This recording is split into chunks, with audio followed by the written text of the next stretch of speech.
Hey, Ron, what's up, man? Yeah, I haven't lined up the countdown because what fun would that be? Oh my goodness, we got a lightning strike. Chat. Okay. First and foremost, apologies for the last minute stream. I wanted to fly the 747 freighter. However, when you guys told me to update X-Plane 12, it kept hanging. I kept getting the CRC error. It was driving me nuts, and I went into rage mode, and that's why X-Plane 12 will never be a next-generation simulator. However, after some help in log text filing and software engineering, I found out we had some conflicting files on a default laminar aircraft. Go figure. So Drishel actually helped me out with that, deleted those files, got the update, so now we're rocking the latest X-Plane 12.3, and I went ahead and picked up the passenger variant of the Rotate MD11. I'm still stuck to this airplane, man. I love it. If you see the vertical cockpit, the vertical stream, you can see my MD11 set up over here. When I turn on the wing cam and the Bravo cam here, you'll see I got my MD11 controls. There's something that is so satisfying about flying an airplane that you feel like you're on the verge of just being out of control all the time, man. Oh my goodness, look at that Lightning from 2009. Absolutely love it. So, I didn't want to... I even got in... Look, guys, listen. I got to the office at 9 a.m. this morning. I wanted to stream at 10, wanted to stream at 11. I spent an hour in Microsoft 2024 trying to see what we could fly. I loaded up the A340, and I took off, and I just felt mid. I thought about doing the Fenix, but I can't bring myself to fly Airbus right now because I'm so Airbused out. I loaded up the YS-11, but the visibility was too low. I didn't feel like working that hard on a YS-11 flight on the West Coast. So I just said, screw it. We're going to fix X-Plane 12. So we fixed X-Plane 12. I will do the Freighter 7.4. Maybe we might do it this afternoon. Depends on how long this stream takes. I have to learn a couple things, guys. The feed of the 7.4 is not something you just fire up and go. You have to learn it and study it. I got to refresh my memory on it. So we will fly that. Do not worry. We will fly that. However, this is what we got. MD11 ops, and it's pouring rain. Visibility is like 1/8 of a mile in San Francisco, so it's going to be spicy. We might end up doing an auto land. So I hope you guys are ready to come along with me on this. We're on Beyond ATC Platinum. Shout out NordVPN. Turtle, thanks for the $5 super chat. Appreciate you. For the first super chat of the day, I need a yoga in the chat as a toast to V1. We all love you, buddy. Keep up the good work. Hey, man, I appreciate that, Turtle. There was some rage this morning. If you were in the Discord, I apologize. I went into full rage mode on X-Plane 12. I sure did. And you know what? I said some things about Austin driving to work and having some bowel problems, and you know what? I don't really take it back, because the fact that you have to be a half software engineer to get this sim running is why it will never be next generation. Now, does that mean it's not fun to fly? No. I'm addicted to it right now. I love it. I'm having fun in it, but it's still got a long way to go. So if you witness the rage, I apologize. But we're going to have a fun flight. So who's ready to get this thing fired up? We got the Mango Sound Studios passenger variant. I'm rocking the what engines did United have on the DC-10? I changed it up to the Pratt Whitney Sound Pack so we can hear something a little bit different instead of the GEs. So I know we got the CF6s out there, but the sounds will be a little bit different. You get to take a look at, or take a listen, I guess, to the new Sound Pack as well. So Austin driving to work with a diaper, exactly. Jan, what's up, man? Can I get your Discord link, please? Exclamation point and Discord. Giles, what's up? Good to see you over there on the vertical stream. We are going to try the vertical stream today. Godspeed, that doesn't crash as well. So thank you, Giles. What's up? Amazing to fly. What's the name of the cockpit mod? Okay, it's just Google the White Lines cockpit. Now, here's something that's going to hurt your eyes, gals. I don't think it works on the passenger version, because look at the difference, okay? Look at my overhead. You see all the white lines? Like, it doesn't work. So the mod that's on the forum for white cockpit line removal doesn't seem to work on the passenger variant, or at least it doesn't seem to work in X-Plane 12.3 very well. It looks way worse. Now, there is a pseudo way to get around this, and that's using the background lighting. So we're going to do that right now. Let me power up the aircraft. Sorry, my voice is a little hoarse. I don't know what's going on, guys. I feel fine. It's just my voice is not juiced up. All right, so let's go ahead and get the external power on. Autopilot. We'll go ahead and disconnect that, do that. Autopilot. And now watch this. We'll go panel flood. See, and that takes care of it. Kind of a workaround. So got to kind of fly in the low light conditions. But if the mod, it's not really a mod, it's just a file you downloaded. You just have to Google MD11 white line removal, and give it a shot, man. It seems to work. It seems to work in the freighter better than the passenger variant. I don't know if that's because maybe there's some changes or not. But everyone's voice is hoarse from screaming at X-Plane 12. It sure is, dude. It sure is, man. Oh my goodness, that's funny. Okay, let's go ahead and get the airplane booted up. Let's go ahead and get nav 1 on. We'll wait for the cargo fire test to complete here.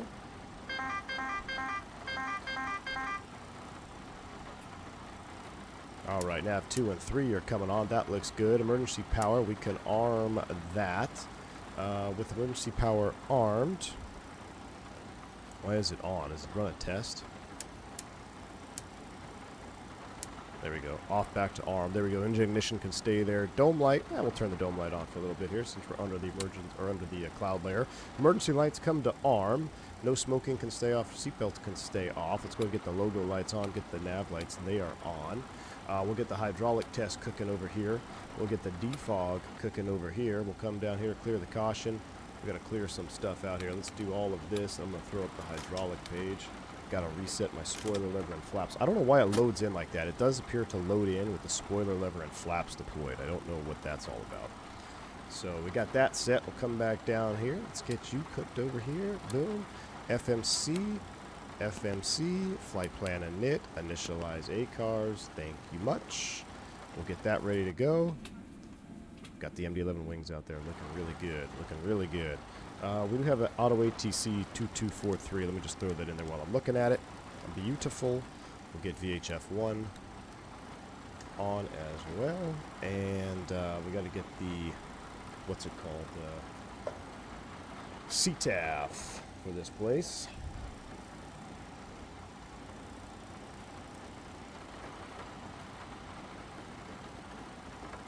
It's going to be 19-9er.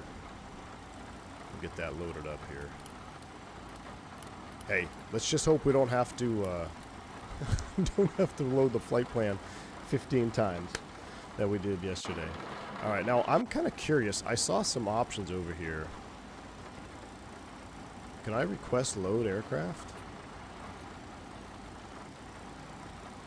I don't know if it will actually do stuff or not. Let's go weight and balance. Let's get this loaded up, and then we will get the FMC. All right. Passenger payload today. 381. Is that? Can we take that many? No, we can't. We can only take 285. So we'll take a full load. 285. Total payload is 87.6.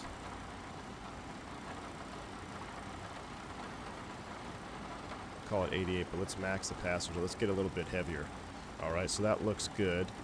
And block fuel, 45,000 required, but let's take an extra 5,000. So let's call it 50,000. There we go, 50.9. That checks. Ballast fuel. We do not need any, but if we were to put some in the tail tank, we could move. Actually, what is it? Center tank? Oh, we could move it that direction. We could. Get it more in the envelope. Aux up tank would move it back as well, but we don't need any. Let's see, our burn fuel is going to bring us down to about 26, 27 thou. Landing weight of 420, so we'll be below our landing weight and we'll still be within CG range. So we don't need to take a ballast tank or ballast fuel. Let's go ahead and apply load and send that to the FMS. All right, so that is done.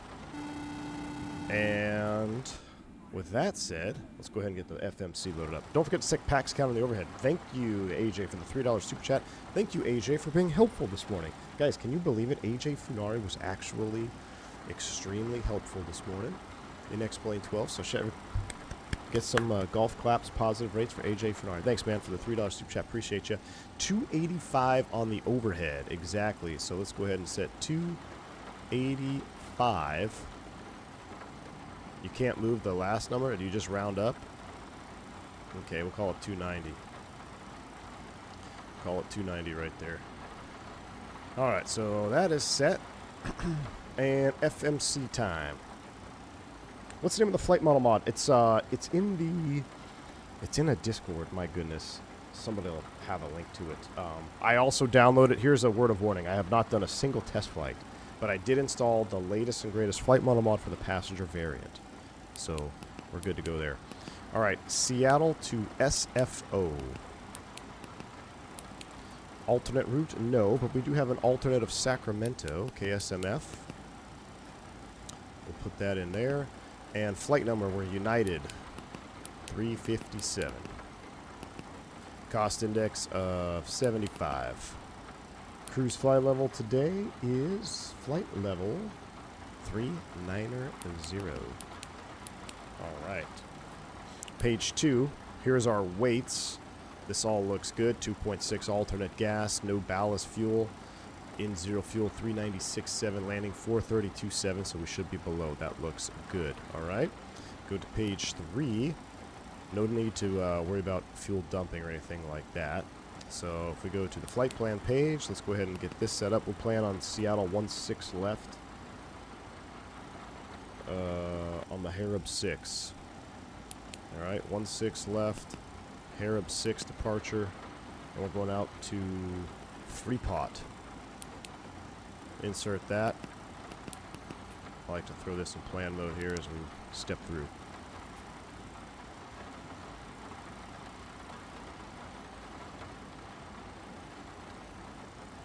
Rain sounds putting me to sleep? Yeah.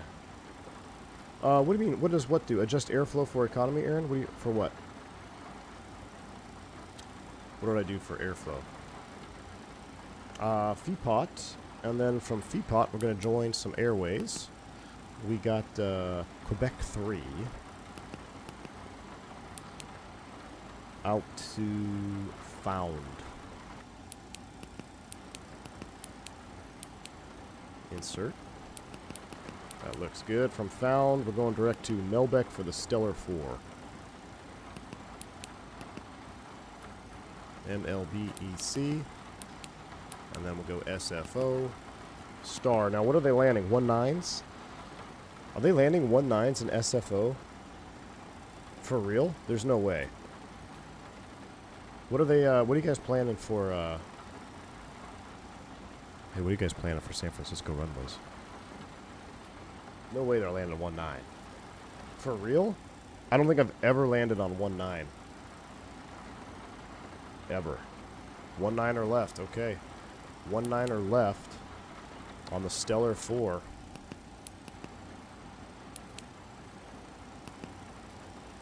And we're coming off the Melbeck transition. Okay, insert. There it is. We might have to make some modifications. It's that U-turn there. Puts us up for a straight in 19 or left ILS. Alright, actually that's not the, I don't think I loaded the ILS.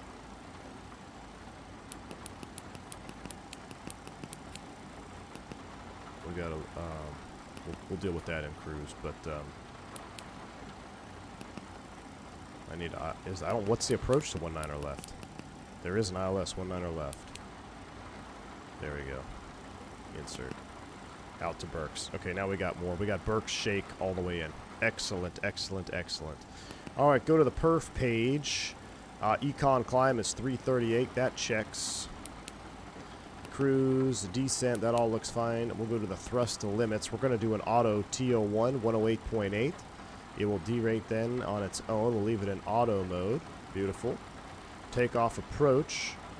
We're going to go, I'll tell you what, let's go flaps 15. And the slope is actually a thing here, I believe. Is it 344 and 4? Yeah, it's downhill. That's okay. We're not going to worry about the slope, but what is the wind doing? Right now, Seattle weather 160 at 7. So we'll just call it. I'll tell you what, we'll zero it out because we don't want the performance. We want the more conservative. So we'll leave it as so. And outside air temperature is 12. 136, 44, 60. VCL of 240 K knots. We'll throw that up right there. 240. All right. I think we're just about ready to do some additional pre-flight checks. We'll throw the engine page up there. Let's get the APU cooking. APU power, please.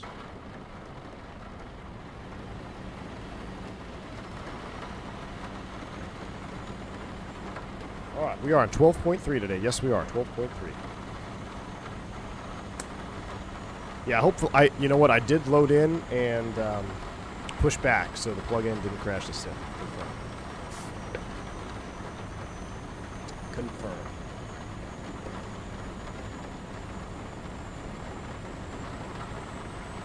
I don't like what, I don't know. I think Mango's Sound Pack APU was better in his first version. It's a little bit quiet. Alright. APU's coming up. Once it stops blinking, we'll get the air on. I guess we should have had galley external power so they could get the galley bus, get the coffee cooking. Alright, let's do a couple other things here. Let's go back to map mode and runway heading. I'm using my FC, I'm using my MD11 cam. Let's go ahead and bring that up to the left. Runway heading off of 160.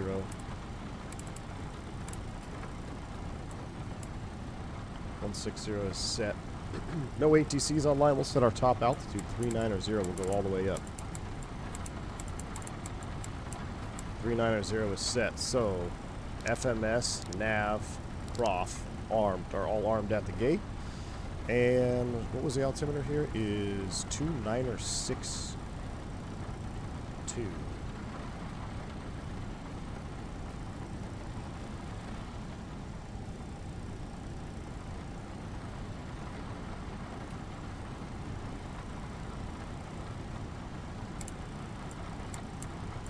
Wow. 2962. Alright.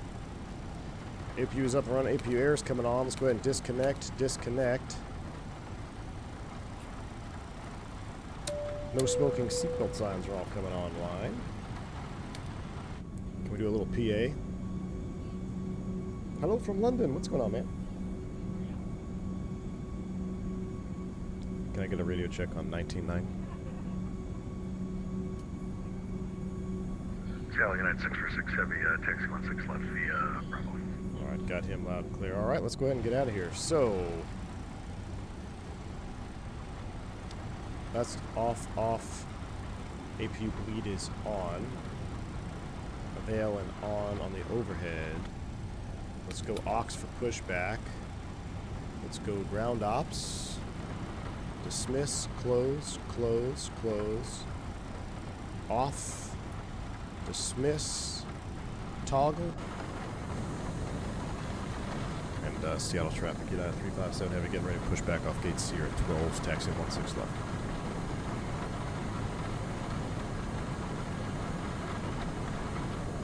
Alright, got the jet bridge pulled back. I feel like we're sitting at an angle here at the gate. We are. You can see our attitude indicator is a little off.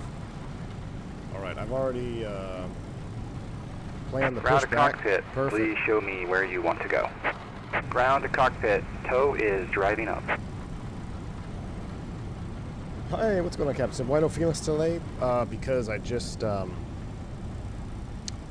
because I didn't have time to get it studied, man. Why do I have emergency power test fail?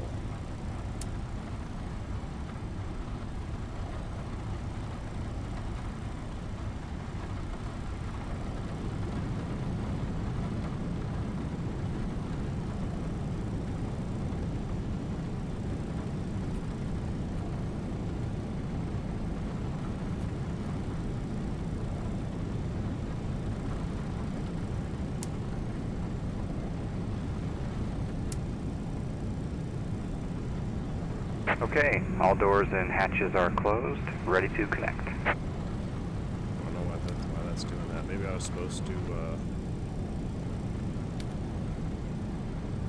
let it do its power test. I'm not sure. Not sure. It's got to be on engine power for 5 seconds then on? Okay, we got to do that. But yeah, Captain Simp, I was going to fly the freighter, but I couldn't. I spent all morning trying to update the freaking sim. Because you got to be a PhD in astrophysics to figure out how to update this thing, because it was giving me some CRC error because of its own laminar airplane problem.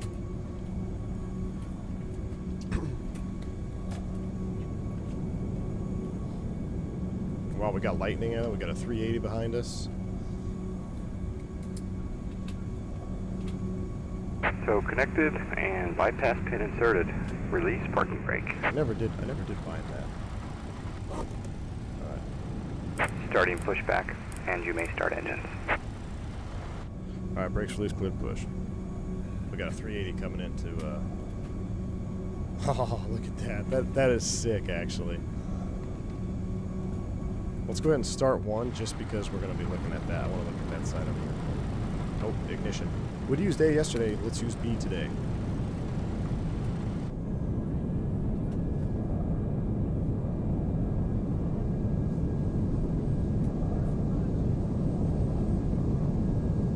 Oh, he's got a reverser out.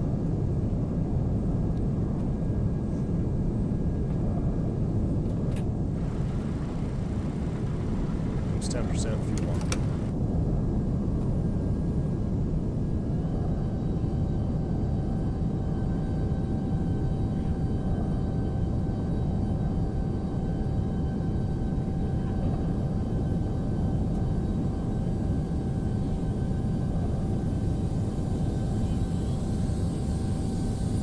Scabauer, so here's something.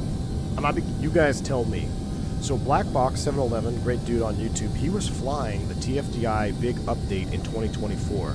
I guess there's a couple things that you can modify so it'll be stable in the sim. And I'll be honest with you, I'm not impressed with what the airplane, like what the cockpit looked like. Airplane model looked much better. I think we should go back to GE sounds. Should we go back to GE sounds? Those sound kind of mid. Let's go back to General Electric. General Electric is where it's at. Because that's what we have out there, right?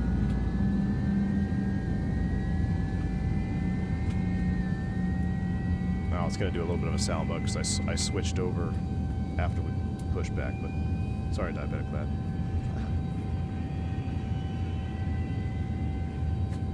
I got to let it reset. But I'd be very curious. Go check out his stream, and look at the cockpit of that TFDI, especially like right here, like this part, the panel. It does not look that much better, and that's kind of depressing. All right, turn to 2.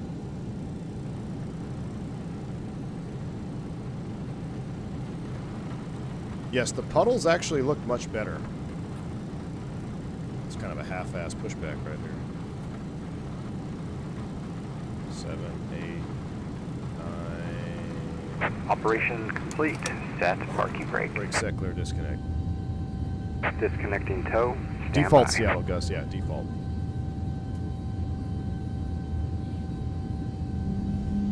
Oh yeah, there's my GE sounds.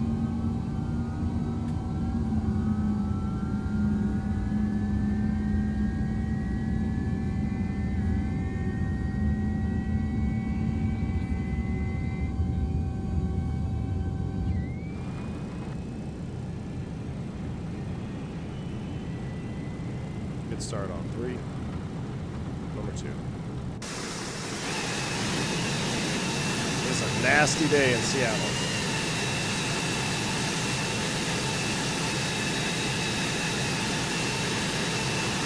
Hey, Flo, what's up, man?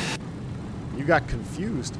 Look at the glow. Okay, explain. Look at the glow of those cars. And has been removed. All the baggage trucks will be being on the held right. up. We'll see you next time, and Look at have the a glow great of those flight. lights. That's pretty dang good, man. I gotta admit, that's pretty dang good.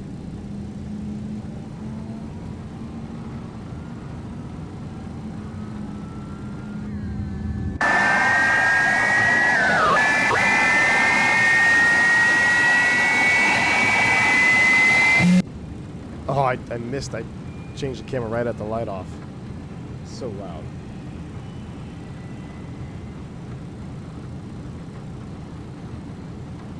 V1, love your work. Do you fly to Europe sometimes? Yeah, absolutely, man. We were just doing a bunch of Scandinavian ops. Matter of fact, is there any SAS MD11 liveries for the rotate? Or any livery that we could throw on the MD11 for Scandinavian type operations? Because right now the MD11 is GOAT, guys. I'm hooked on the MD11. It's unfortunate, you know, of what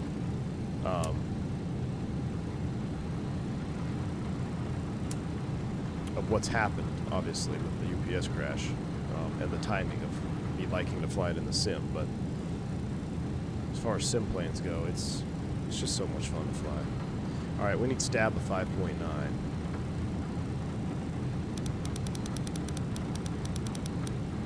Actually, it'd be easier to just do this one.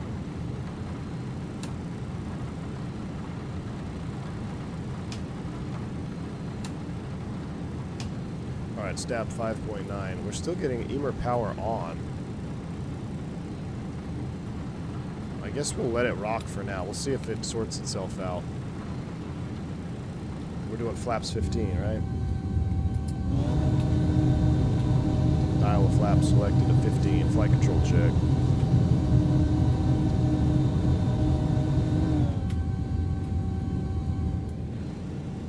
Flaps 15.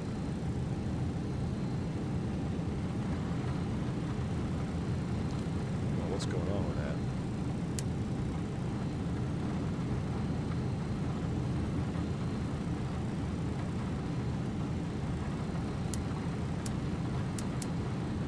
Just gonna leave it like that. EMR power test failed. That's fine. Just clear it out. I don't want to deal with it. Battery charging. What in tarnation is going on with our electrical here?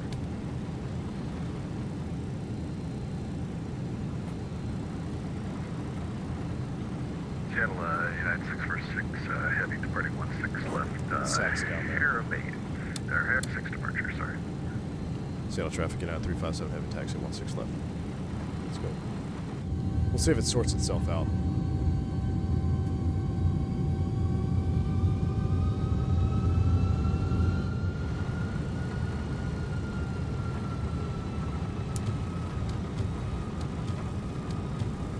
Traffic 2832, line up 127 behind the departing traffic, Seattle.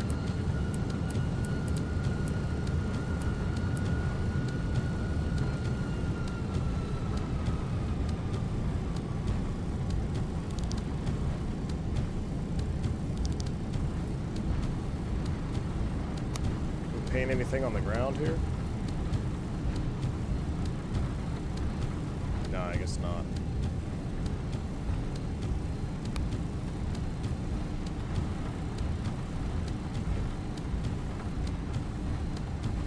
Alright, auto brake TO, seatbelts, no smoking is normal. We got the battery charge test going on. I don't know what's going on with that.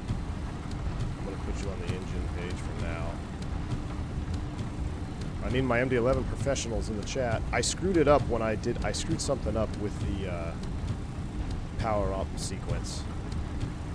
Is that a 777? Vodka, that 777 today?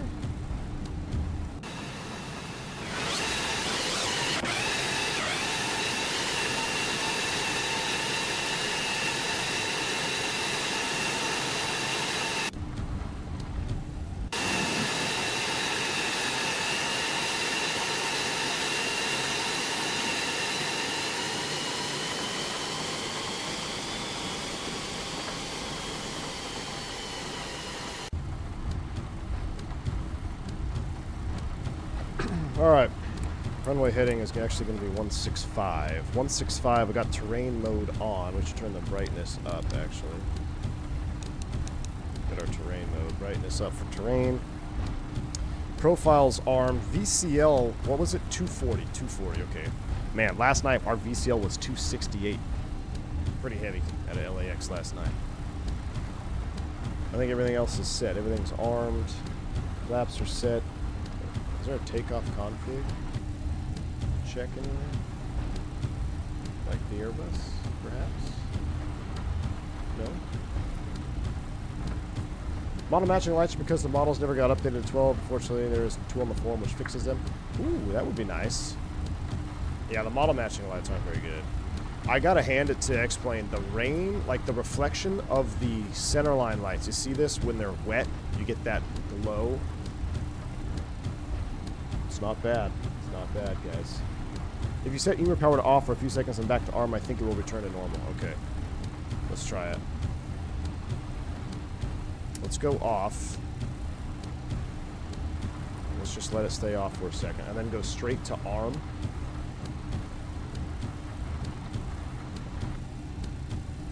Alright, go straight to arm. Now it's going to go through a test. That's why it says on up there. It's going to go through a test. I think it's working. The ortho, I do have ortho in California, Avion-Tech. We don't have any ortho up here in Seattle. This is everything you're looking at is default, minus the airplane has 15 mods. Look how much different the flaps are. Seattle traffic active. Much cleaner. Pushing back off of Sierra 10. Much cleaner than the freighter we were flying. But, I mean, slat view, man, looks great. Look at that. With a little bit of rain out there. We just need some engine mods. I don't know why he painted the engine inlet. That's kind of poopy right there.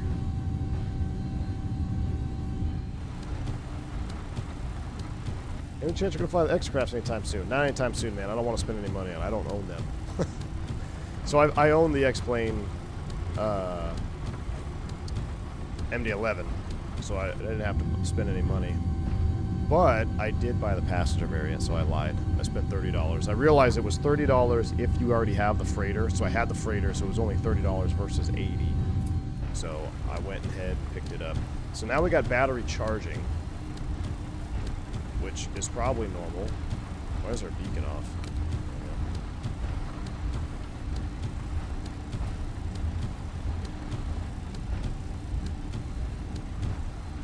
Seattle Center, United 357 Heavy, gonna line up 16 left.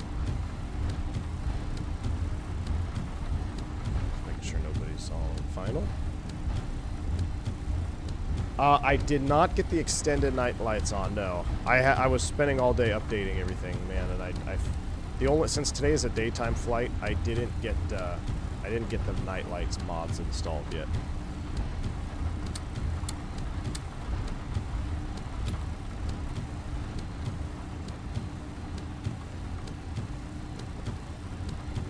What do these do? Can we go like all stations? Prepare for takeoff, please.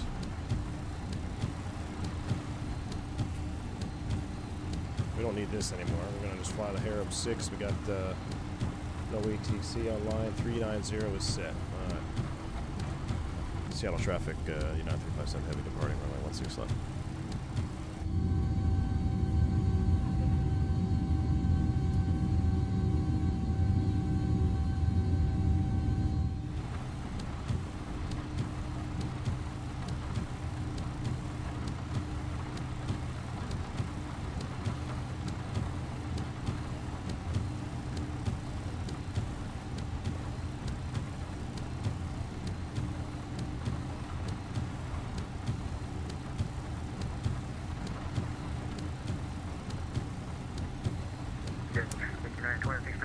Runways, her up 6 departure to the south. There you go, Mickey G. Is that more synced? Look at that. That's actually synced. Alright, let's go. Yoga's in chat, spool him up. 40. Seattle traffic, Alaska 146, runway 16 left, Seattle.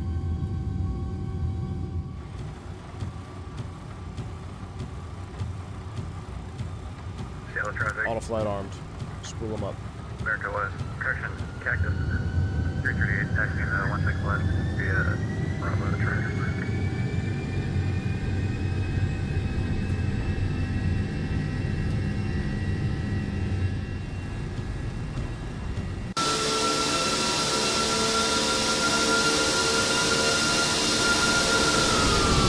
Last time I tried to do this, we almost went off the runway. It's really hard to do flyby view in the MD11. V1, rotate.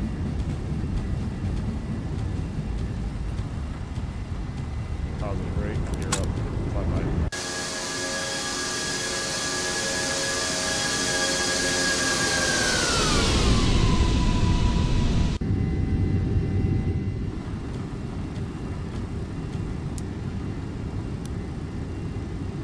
Alright, let's get weather radar on.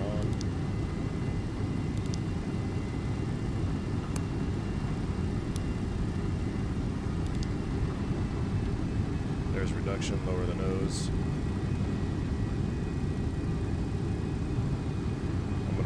back down out of the way so I can access my MCP better. Alright, 180 flaps coming up to slats.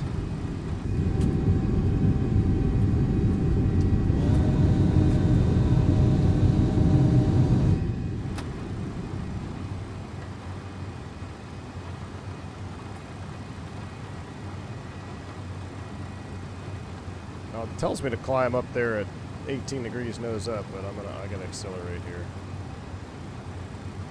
There's slat retraction.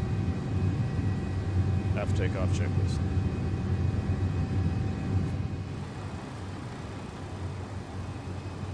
I'm gonna actually lower the yoke, it's kind of in the way there.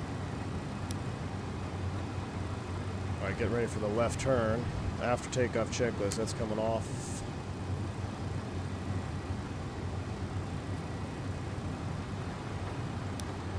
Flyby.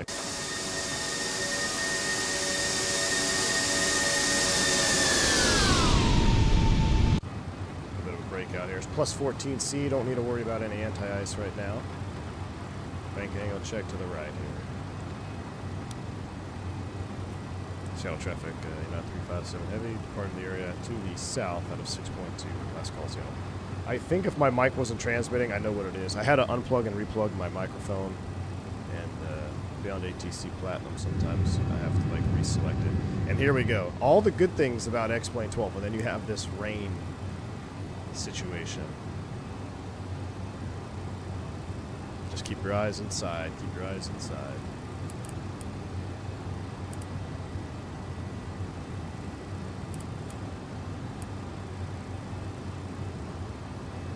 All right, there's 250 on the speed. Yeah, it is a little bit rough out here, that's for sure.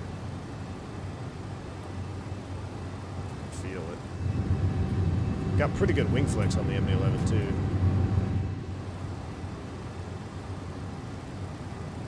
Once we get her straightened out here, we'll gauge the autopilot. There's 10,000. Over the nose, we're going for 338 in the climb out now. Alright, that's pretty much trimmed out as good as I can do right now. Auto flight. AP2 is engaged at 10,000 feet. Oh, I forgot those. Dang it. And the high nits. Forgot my lights. That sucks.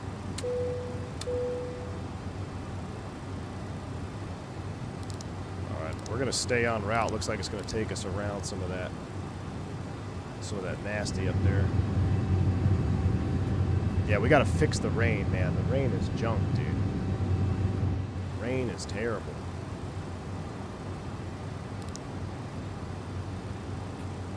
Let me take a look at...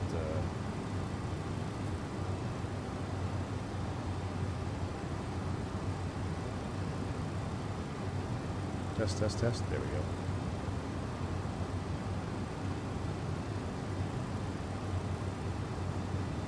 Test. Test. It should work.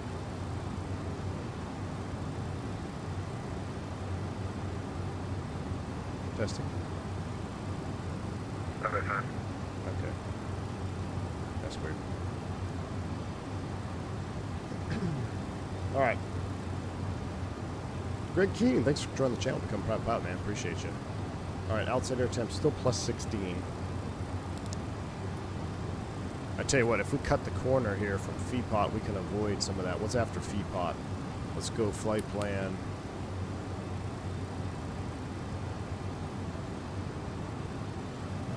After FEPOT is found. Alaska, we'll project takeoff from 16 left, directed south. Let's hit that. We'll avoid that weather over there.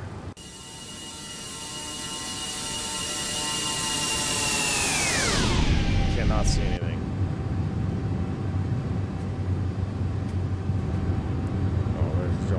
Just a note from the flight deck here as we come out of the 14,000 feet. We do have the seatbelt sign on it. Please do ask to remain seated or seatbelt securely fastened. I've also asked the flight attendants to remain seated for the time being as we're going to be flying through an area of some forecasted turbulence right now. I'm currently reporting moderate chop up ahead, so please remain seated. Thank you.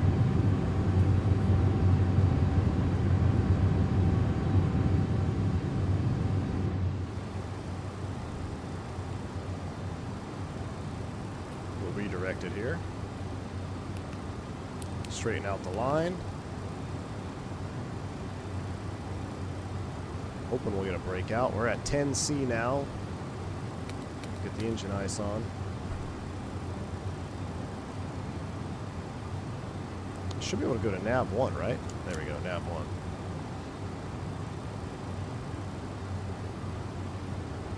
Berto, what's going on, man? How you doing, dude?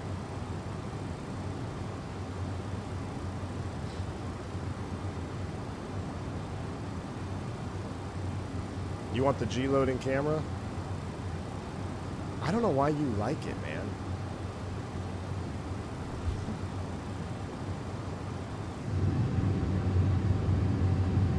G-loading camera wing view is good, yes.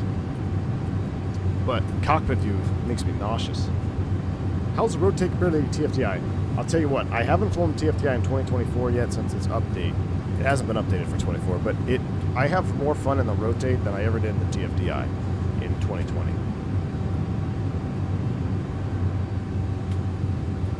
Look at that wing. The wings are just getting rocked right now.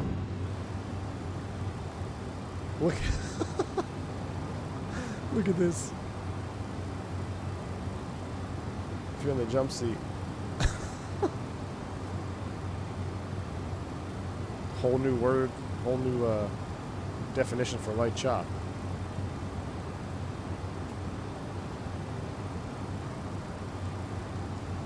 It will have a 707 clipper. It's the Nimbus. I think that's what you're talking about. The Nimbus 707 hasn't released yet. The speed tape is going bonkers. We're just going to maintain our climb out speed. We're not going to try to go any faster.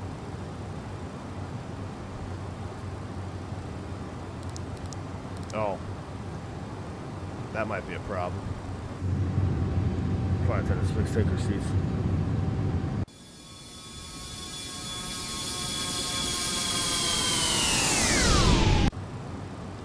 I saw a little breakout for a second. We're going right through. What's on Volanta? Hold on. Let me look and see if Volanta's got any weather radar going on here. Oh, yeah. Guys, if you haven't looked at the vertical stream, we just went right through some nasties. Seattle traffic. And now I lost it. Cactus 338, entering 16 west, reporting to the south. Yeah, on the vertical stream, you can see we are going through some nasties right now.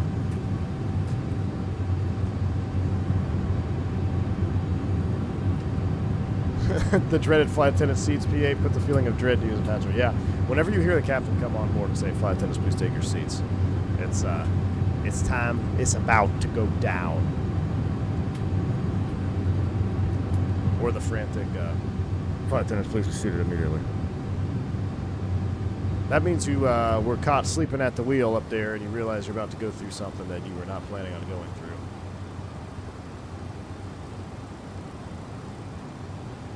It's good for, like, it's fine for the wing view. It doesn't bother me at all in the wing view.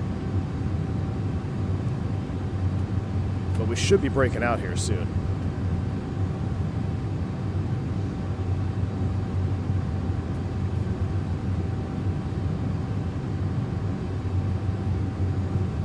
Oh, the weather and the radar on the rotate does not auto tilt. You have to go up and down with the tilt. You're right, Gus. I think we're out of it, though. I totally forgot about the auto tilt. Not a thing in the MD11. I think we're punching out of it. We should be on the back side of it.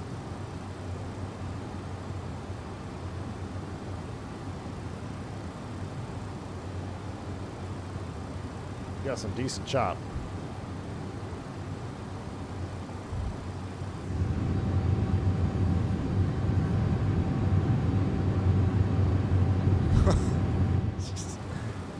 Are we gonna get out of this or what? There we go. We're almost out of it. We're almost topping it. What is our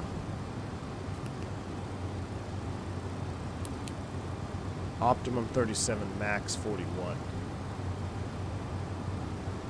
Well, I saw a possible breakout on the horizon.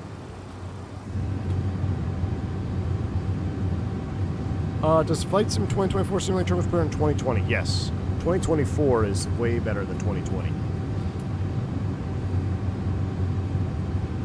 Landing in Honolulu, people went flying. Captain came on and said, "Folks, that's why we keep your seatbelts on." There you go. Yeah, you never know, right? You could never. Even we have a lot of tools up there to help us predict turbulence and things of that nature, but you never know. So if you're gonna be seated, just keep your seatbelt on. We're about to break out. Let's get an X-Plane 12 breakout shot here. Captain Tango, thank you for the 41 months of support. I'll fire up the sim and fly into SFO then. It's time, Captain Tango. Thank you for the 41 months of support. Good to see you. Hope all is well.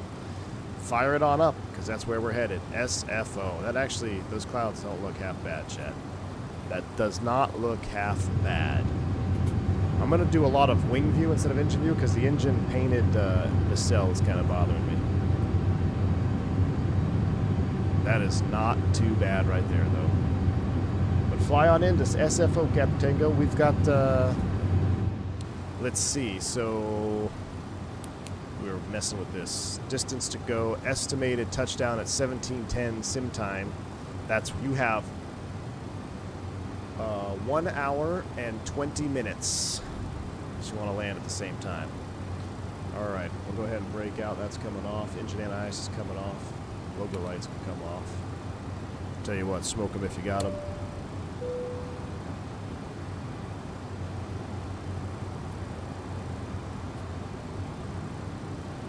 That's a pretty cool shot right there.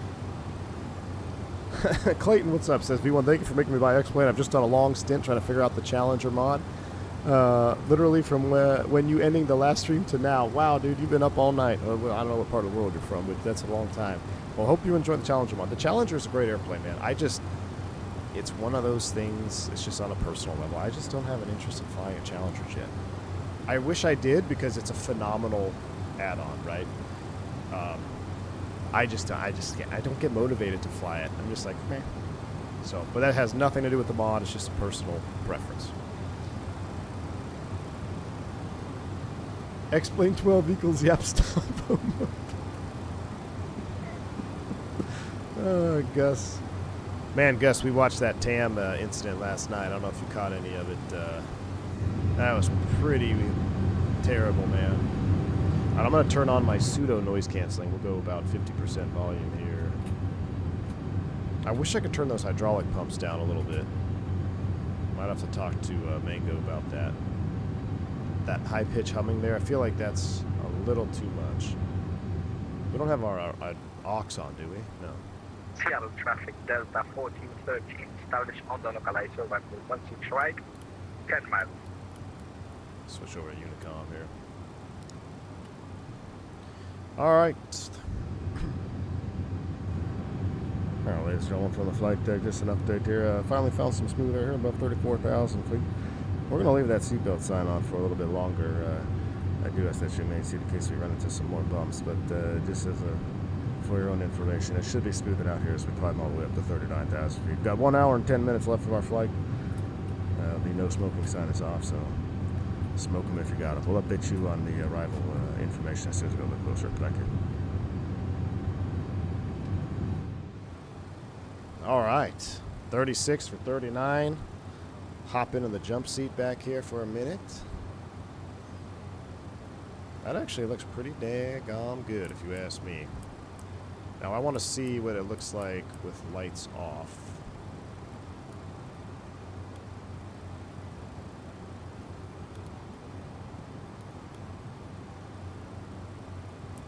Still need those internal lights,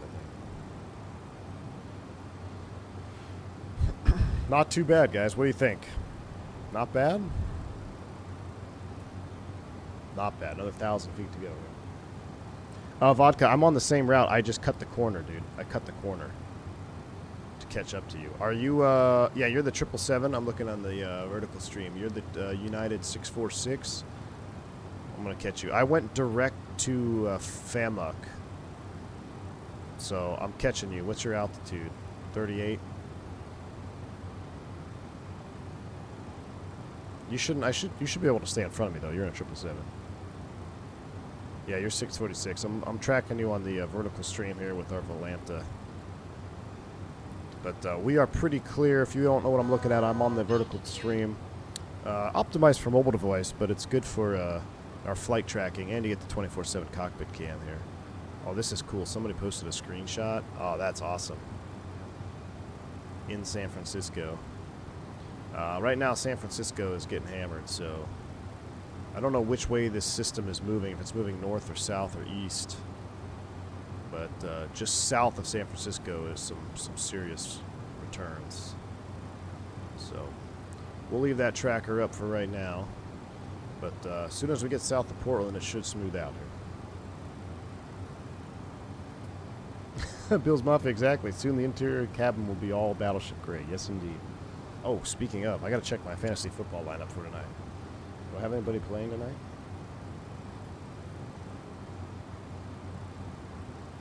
Also, I need to see if I got my class drop email. Why do they make us wait so long? It's driving me nuts here.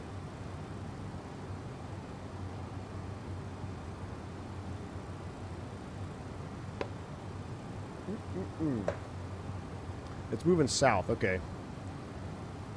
So we may not. It may actually be getting better by the time we get there, which is unfortunate. But what we could mess with is we could. So I saw in X-Plane 12. I'm not going to pull up the setting menu right now, but there's a setting that allows you to track sim time for real weather. Which, Gus, if you're still here, maybe you can help confirm this or not. But it looks like the options are real weather, real time, or you can actually go real weather with history time. Or how do I say this? Real weather with sim time. So I guess it would be like the weather at the time that your sim is at. Now I don't know if it works, but to me it looks that's what the option looks like in the menu. So what I was thinking is we could wind the sim time back a little bit when it's really nasty. Let me know if Steven shows up because I'm playing him tonight.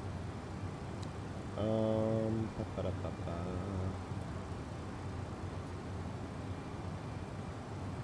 I'm all set to go.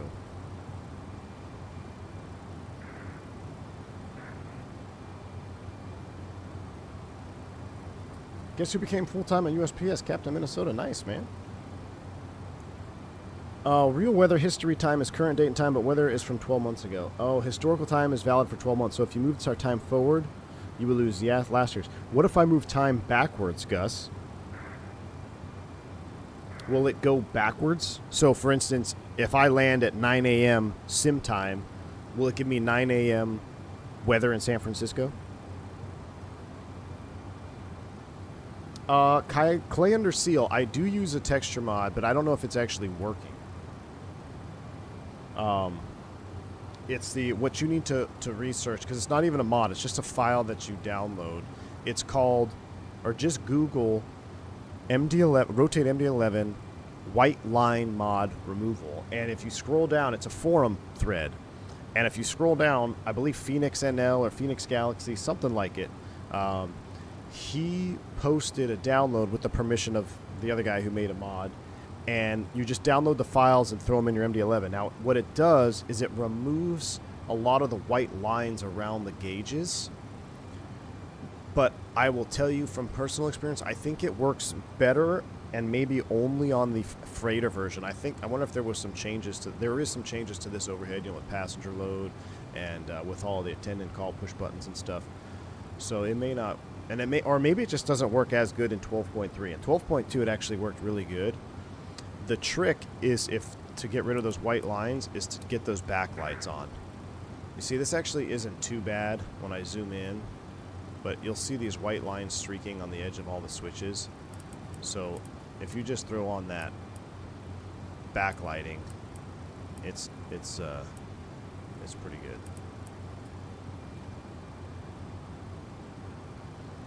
All right, we're 390. Looks like it's smoothed out. Let's go ahead and let them roam. Do these do any actual PAs? I guess not. That would be cool if it did.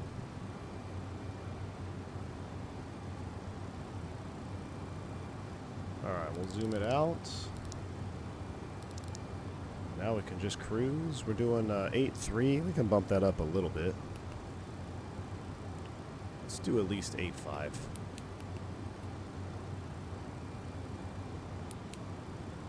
8.5 here. No. Where do I put 8.5? Here? Let's do 8.5. Give me 8.5 Mach. Or an MD11. Maybe I won't do 8.5.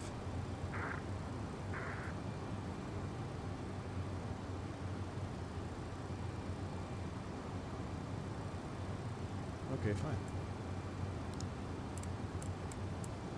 I'll do it manually.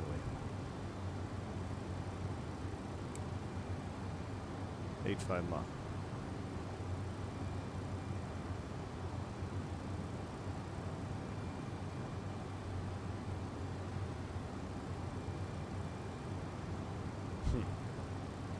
Maybe we can't do 8.5.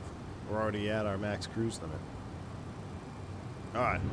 Wow, we're going to have to go outside and take a, and look at these. So I'm going to turn the sim sounds way down because I don't know what it's going to sound like. Whoa. Whoa.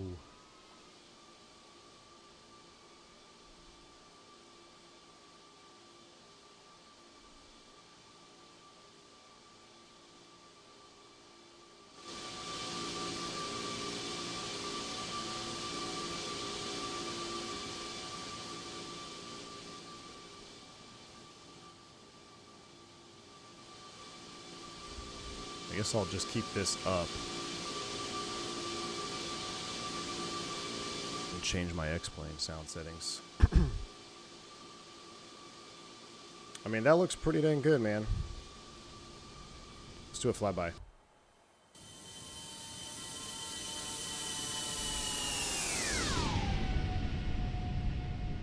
I mean, the layers of clouds that I see here, this is pretty good. I mean, that is pretty good. Slow-mo flyby.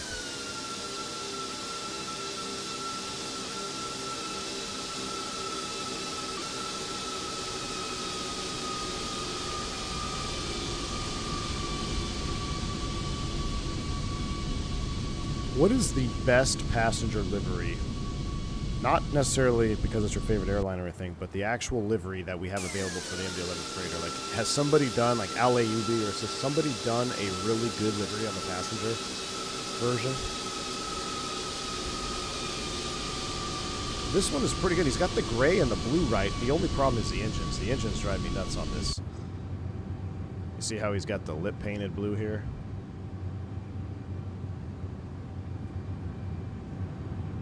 But the wing textures, let's be honest, the wing textures on the Rotate MD11 are equal to, if not better in some aspects, than the Leonardo MD80 in Microsoft 2024. Now, I know that's getting a massive overhaul, but let's call a spade a spade. Like the MD80, which I love flying in Microsoft 2024, and I almost flew it today, but I knew you guys wouldn't want to watch that, so we're in the MD11, but the wing textures are just as good. Oh, you know what? I love bare aluminum, and I didn't even check an American bare aluminum MD11.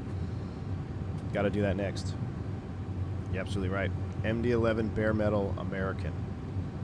KLM or Vareg. Dude, the Vareg one I did load in. Even on, I threw it on the freighter version just to see it. Yeah, the Vareg one is awesome. We got to do that next. The problem with Brazil, Gus, is, man, you got to fly so dang far. I need a route to Sao Paulo that's like 500 miles.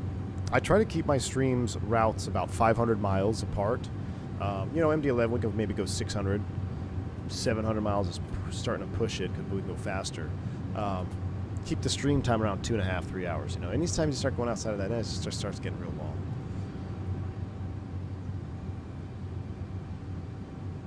SPGL, SPGR. I'll have to look at that. I'll look those up because the Vareg livery is probably, it's right up there with the bare metal aluminum in terms of how good it looks. I don't know how the bare metal looks on the MD11 as far like in the sim. I know what it looks like. I know it's amazing, but in the sim, I don't know what the actual livery looks like. I loaded up the Vareg one with like half. It's like the metal belly and just retro, looks so good. I think it's actually a DC-10. Is it a DC-10 livery in real world, or was it actually an MD-11? Yeah, see, 180 miles is now we're getting a little bit too short.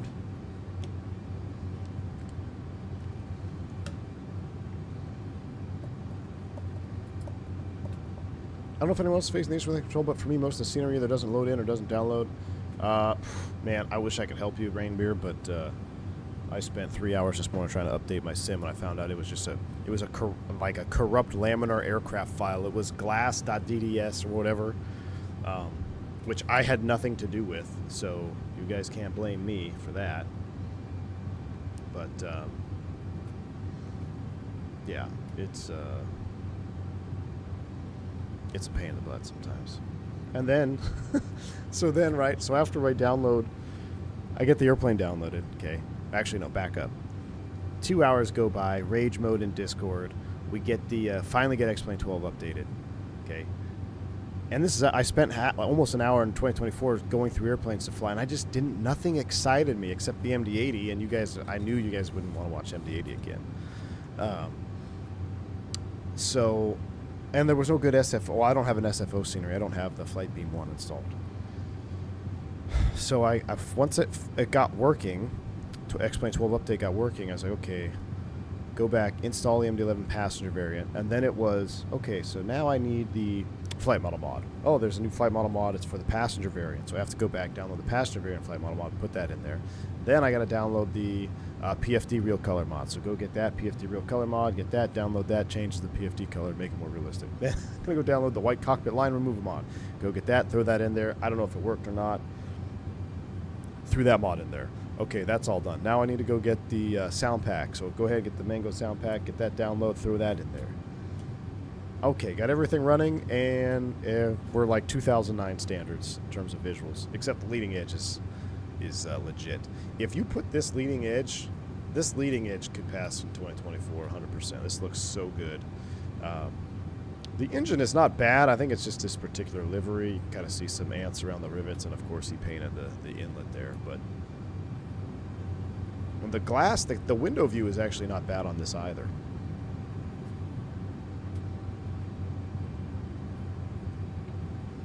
It was an actual MD11 on that Varek? Okay. The jiggle with the turbulence, there's no mods, Captain Sim. That's actually part of the sim. You just go to View, G-Load Camera. G-Load Camera.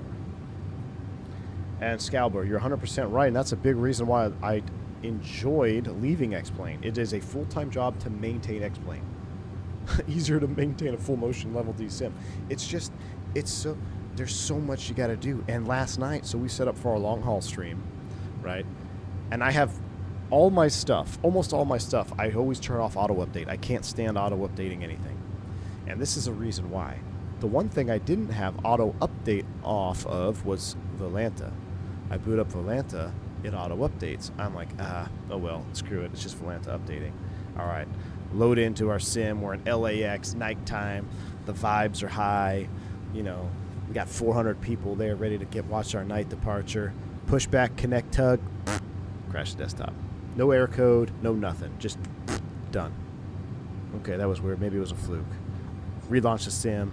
Reprogram. And of course, the route that we had 422 airways that we had to program. So, program the box. Second time. Everything's all done. Okay, good. Call ATC, pushback. As soon as we get ready to push back, connect tug, release brakes, crash the desktop. Like, what the hell? Third time. I'm getting really frustrated. Third time. Load back in. Auto load, boom, boom, boom. Do this.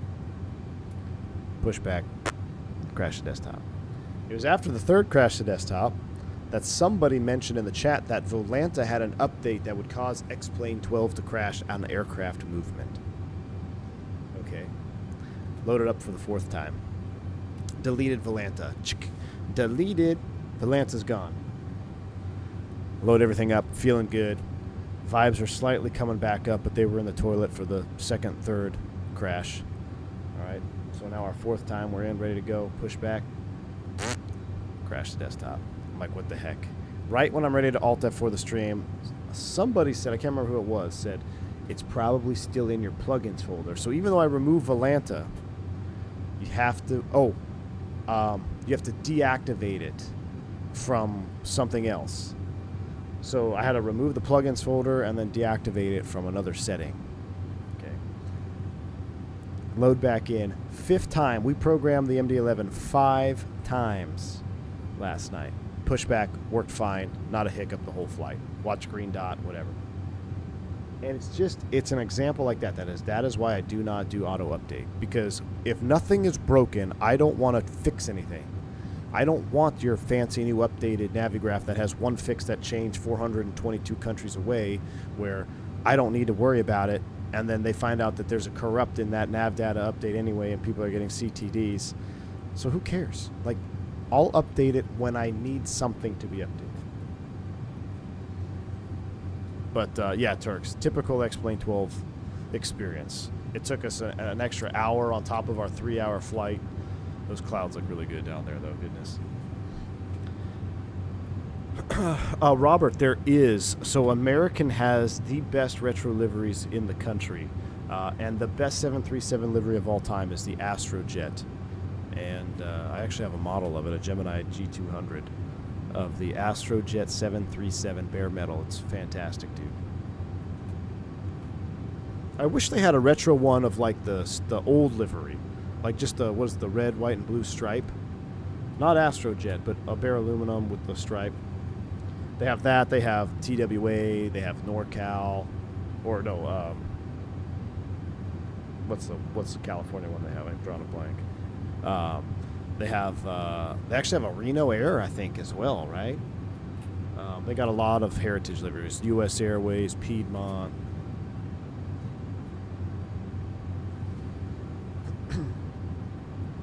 But yeah, the bare metal 7.3 is still flying around. Which brings us to the question: can you program the MD11 in your sleep now?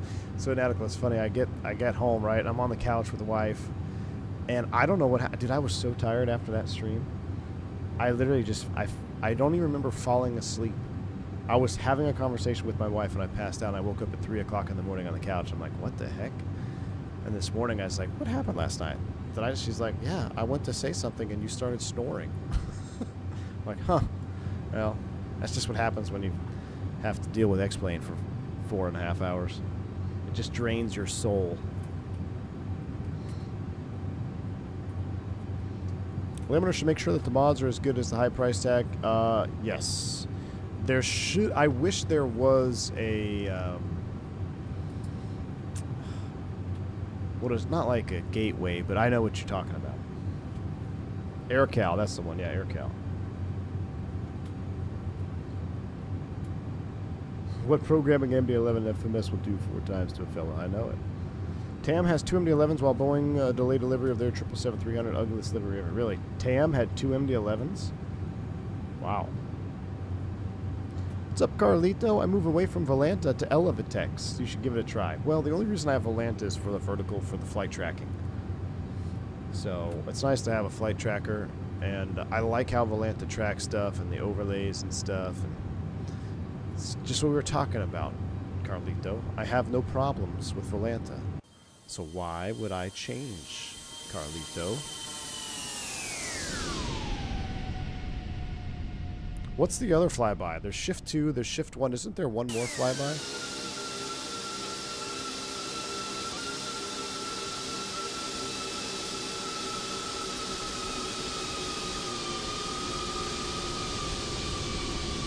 I feel like the ants are worse in 12.3 than they are in 12.2.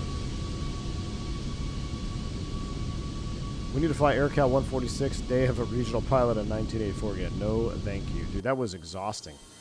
I remember, I think we started that stream, was like a 7-hour stream. I showed up to the off. That was the first HQ we ever had at the V1 Nation. So we had, yeah, I showed up to the office in the morning time with my lunch, my actual flight bag lunch. These clouds right here look really freaking good, guys. Let's do a...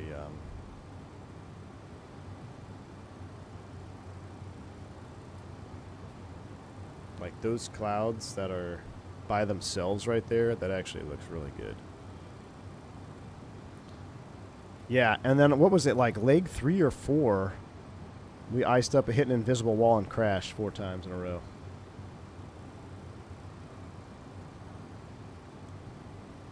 Other games just have a mod manager, Nexus Mods, where you simply subscribe. That's right. Yeah. Yeah. I didn't ice up. It was this. There was an invisible wall there or something, dude. I swear. That was a fun stream though, man. I think we did 4 legs, all on PVA. So we had that's kind of a cool shot. Jump seat window. There wasn't a wall, but there was an invisible wall for X-Plane. Jamhor, what's going on, man? We are going to San Francisco. Roby Thompson, what's up, man? Are the wing cameras default? No, I customize those. I just move around and save the customize. You move around with the arrow keys and the period and comma key, and then you save the view to your numpad. Yeah, the invisible Lake Tahoe wall. That's the one. Avro RJ Ops, Spears Podge. I do like RJ Ops. I was thinking of maybe doing some Brathens or something out there in Switzerland. Also, I never read the chat. Is there any Scandinavian type livery? I know we could do Swissair.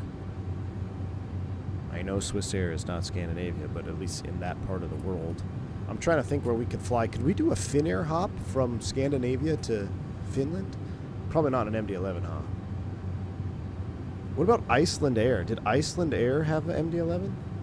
Go from Scandinavia to Iceland.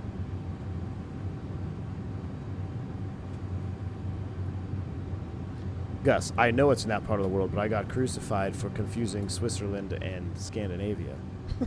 And then I looked on a map, and I'm like, what are you guys talking about? It's not that far off.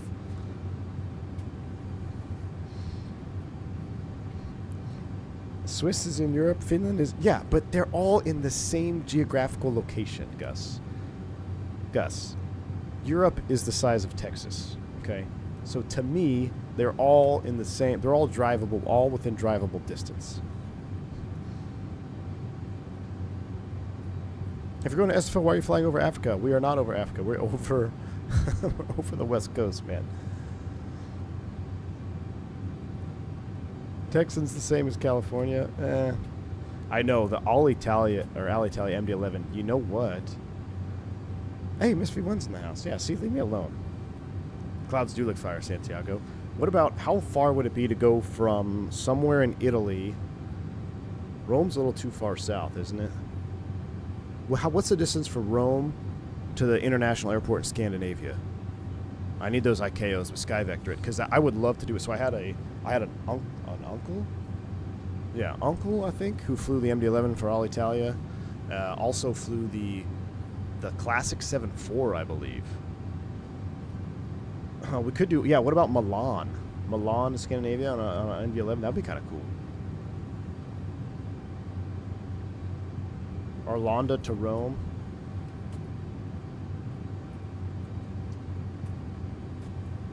See.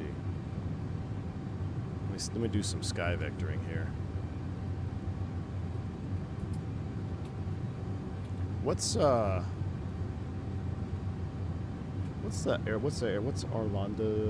ESSA, thank you.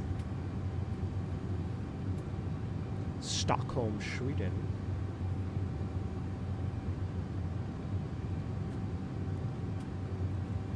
From Sweden to LIRF. Then I'll just see what.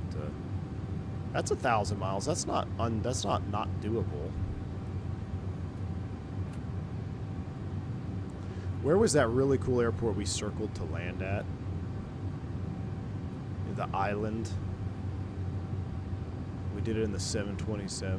That was a lot of fun.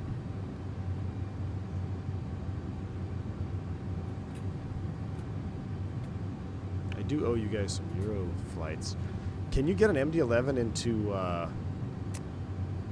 what's the airport in the valley? My goodness. It's where PMDG NGX had its trailer for FSX. Can you get an MD11 in there? We make the turn over the Lowy. Yeah, Innsbruck. You think you get an MD11 in there?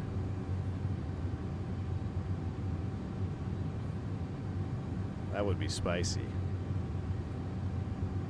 The thing is, I don't really want to fly like a pseudo, all these cool Europe routes in X-Plane, because we've already done that. We haven't flown any of the cool Europe stuff in Microsoft.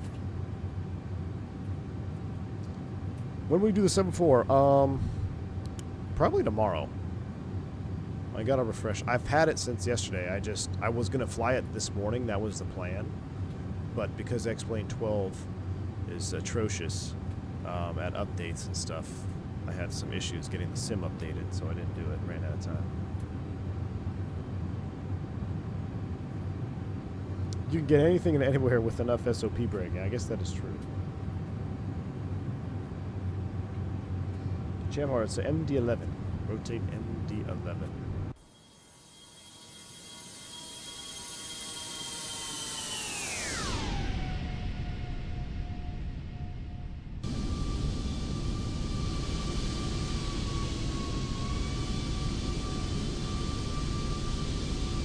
I mean, that looks pretty good right there. That looks pretty good. A 7.6 getting in there? Yeah, you can land anywhere once. Getting out might be more of a problem. The Q4XP is still fantastic. So my only problem with the Q4XP is that you're flying low and slow. And if you're going to fly the Q400 low and slow, you better have some scenery. And I do not want to spend time doing scenery nonsense. What did Aaron say? Would be a V1 stream without the theme playing twice?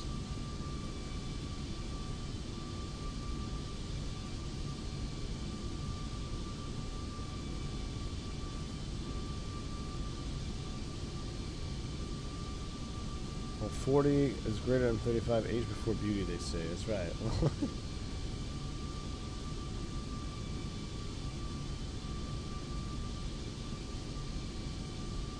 This looks just like Microsoft Flight Sim. Currently swapping X-Plane 12, but I still have 24 installed, but I really do 7.5. Well, load into X-Plane 12 in the middle of the day in that flight factor 7.5 and come back and let me know how you feel about X-Plane 12. It's so close, but it's still so far. You know? Japan Airlines has some good liveries. Yeah, we need... Listen, when any builds drops the L1011, say goodbye to X-Plane 12. And this is where I'm going to need Team Vodka's help. I don't care what it flies like out of the box. We're going to make a profile that is so perfect for the L1011 that it's going to fly good no matter what. That's the benefit of having force feedback. You can take an airplane that may not fly very good in the sim, and you can actually make it feel like it flies really, really nice. So, example is the level up 7.3s. You guys say I don't fly well. But with force feedback, and I use my PMDG profile that I've got really specifically tweaked for the 737, it flies just as nice. Now, the airplane may still be overpowered or may still have issues, you know, in performance, power, pitch performance, things of that nature. But I just want that L1011. And with the release of the A340 from AnyBuilds, the cockpit and the optimization in that A340 are fantastic. So if they take what they've learned from that and input it into the L1011, that's going to be amazing. The model is amazing on the A340. The texturing is really, really good on the A340. I still think the A340 has the best wing view in the sim, minus the Fenix. Nothing can beat the Fenix, I don't think. But it's number 2 in my book, is that wing view in the AnyBuilds 340. So if they can continue that trend and then produce the L1011, and we know they can do old school cockpits because the A300 cockpit was their very first one. What's up, Jeff? Good to see you, man. So being able to have that retro cockpit with the technology that they learned on the 340 and 350, yes, please. Apparently the L10 had a 252, 252 option as well. Actually, I think Did ATA have the 252? I flew on an L1011 to Hawaii, and I don't know if it was 252. It might have been, or 243. Is that an option? Well, now I have to look it up. But the liveries on the L1011, I think there was only, what, 250-ish jets ever made, but there's some really good liveries. Really, really good liveries on the L1011. The Delta L1011 is one of the best out there. The widget, the black nose, ATA, amazing. United, I had the L10, I believe. Did you not have the L10, or did they go DC-10 only? Can't remember if United had an L10. Eastern livery, bare metal, absolutely. TWA, absolutely.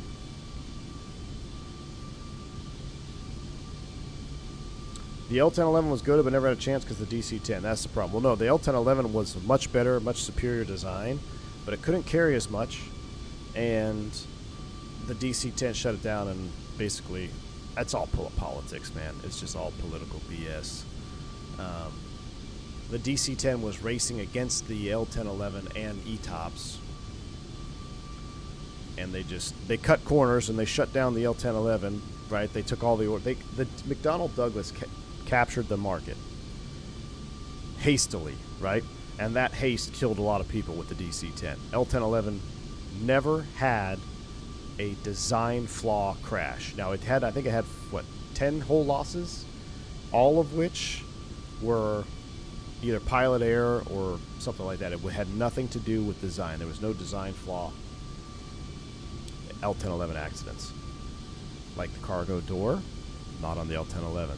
The way the L1011 engine's mounted, not like the DC-10 and MD11 mounted with the double, where you could pull the engine off the pylon and the pylon off the wing. L1011 specifically was designed to keep the engine to the pylon. So if you removed it, you just removed it from the pylon. Or I'm sorry, you just removed the pylon from the wing. But what also killed the L1011 was Euroland over there. Rolls-Royce couldn't get their stuff together. And the L1011 was designed specifically around that Trent. Was it the Trent, the engine? And you could not swap it. So you could not order the L1011 with a different engine option because everything, RB211, right? Early RB211. And it turned out to be an amazing engine, right? Still flying today. Or renditions of it. But the problem was it was so advanced and relied so specifically on that RB211, because you couldn't swap it out, you were limited in when you could get deliveries and when Rolls-Royce was going to get their stuff together, where the DC-10 allowed 2 engine options, right? So, but, you know, Rolls-Royce ends up surviving and living happily ever after, but it was just too little too late. Rusty, I think it's the view that we're in, my man. I think it's the view that we're in. Yeah, I think it could be the view that we're in. Yeah, you're right. It does kind of look that way, huh? Oh, you know what? It has to do with my yoke.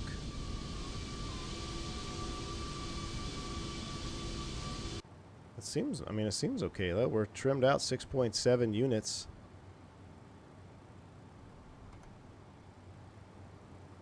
Yeah. Yeah, it does. I saw that too. Clouds looking fire. Let's get on the jump seat. You guys like that? I kind of like the jump seat view on this thing. AJ, thanks for the $3 super chat, my man. It says you want to fly Northeast Airlines L1011. Northeast L1011.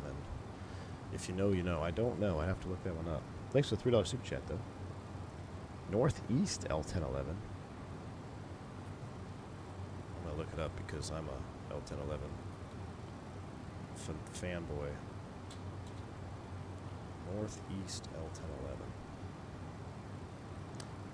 Oh yeah, I've seen that. That looks familiar.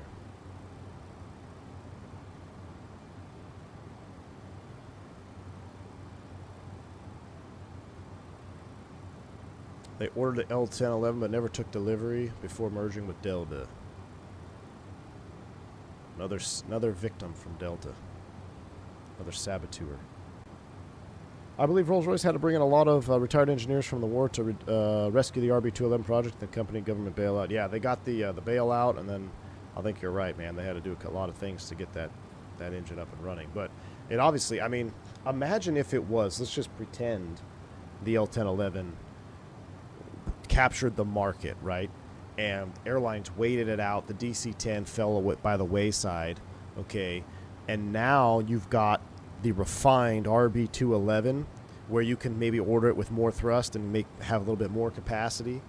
And now the L1011 is the big dog. The L1011 would have been around a lot longer, I think. Well, I know I say that, but then ETOPS came out and everyone went away from 3- and 4-engine aircraft. But that whole ETOPS thing is also super political. Even supersonic flight, right? So the supersonic flight was banned in the U.S. because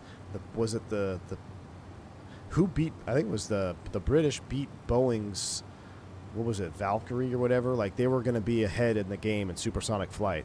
So the FAA comes out and bans supersonic flight over land to basically kill to limit the effectiveness of the Concorde. It was all to protect Boeing. It's always to protect Boeing. ETOPS, same thing, right? Protect Boeing, protect Boeing. Makes me not like Boeing more and more. Widget TWA, yeah, what's up, Key6? Good to see you, man. My uncle flew the L1011 with Cathay, said the only plane he ever flew was Autoland, often bested the pilot's manual landing. That's awesome, yeah. L1011 technology-wise, for its time, was insane. It's almost like the Starship, right? It was so advanced for its time that it didn't work. Because it was so advanced and relied specifically on that RB211, that was ultimately part of the reason why it wasn't successful. Same with the Starship. But, yeah, auto land capability. It also had direct lift control, right? DLC, which then was adopted by Boeing and Grumman and for the Tomcat. So then they had that go to into the military with DLC controls. And then also you have, of course, I mean, essentially it was a very early rendition of fly-by-wire. Like, if a very rudimentary fly-by-wire, quote-unquote, right? And to have that designed back then is pretty insane. Pretty insane. Bunch of boomer talk. Caledonian L1011 was pretty cool with the lion on the tail. Yes.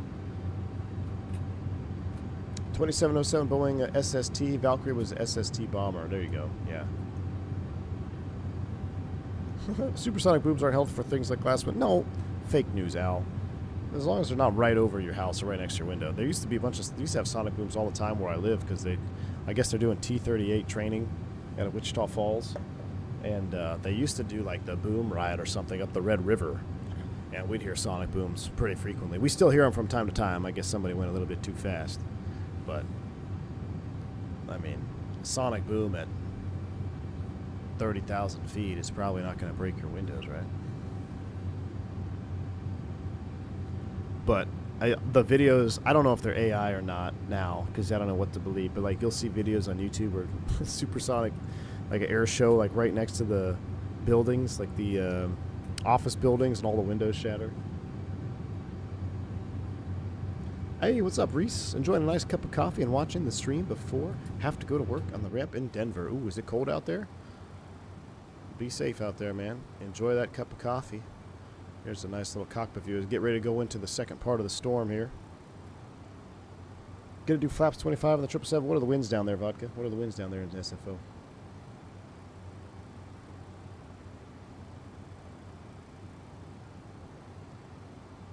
Which aircraft do you think is ahead of its time today like the L1011? Nothing. I mean, you could say the 350. But it's not really ahead of its time because it still uses a lot of the same stuff that we have.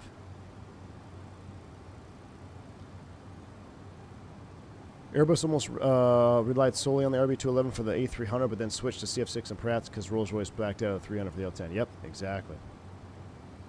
Yeah, Rolls-Royce had a big factor to the L1011 downfall. Yeah, I know, Scabber. I'm with you, man. That's not, as long as you're up at altitude, right? I don't think it should be an issue at all. So, but that just shows you the political BS behind it, right? We're going to ban all supersonic flight over land. Like, give me a break.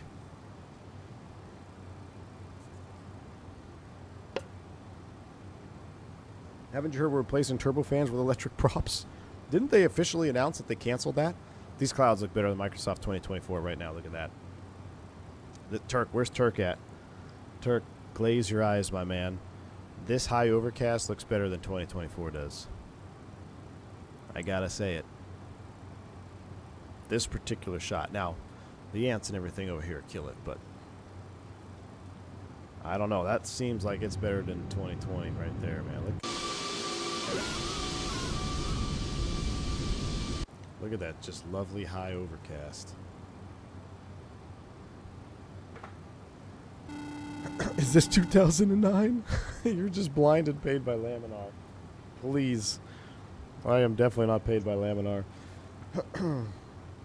There's not a single snow to melt with the salt. Key 6, thanks for the $5 super chat. Man, look at that wing badge on there, man. Really appreciate you. Thanks for all the support all these years. Got some good stuff for you from the Dubai Air Show practice. 777X, Comac, and Su-57. Oh, wow. Post it when you get to Japan. Dude, that'd be awesome, man. I'd love to see it. Thank you, Key 6, for the $5 super chat. Make sure you travel safe out there. And that's awesome stuff, man. I'm drinking too much of the Kool-Aid. Rough Landing says American Airlines would test the 727 Mach indicator at 1.0 over Arkansas after each heavy C and D check. Wow. So, wait, did they actually push the 727 above Mach 1, or they just take the indicator?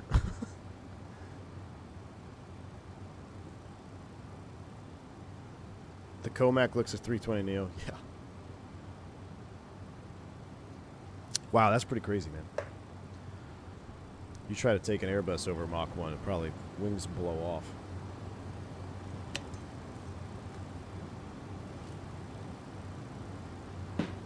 All right, the coffee is done. Let's take a look at what's going on here. We got, of course, Seattle's online now. Now that we've left Seattle. Take a look at the flight tracker. San Francisco is still getting smashed, according to Volanta. And we've got a little conga line. 1, 2, 3, 4 people in line there. Very cool, very cool. Yeah, we're just about to exit Seattle Center airspace, so it doesn't matter. Really, it could be really cool if SFO came online.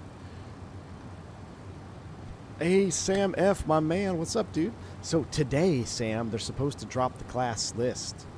I keep checking my email. Let me check right now. I haven't checked in like 10 minutes. It's supposed to be coming out today.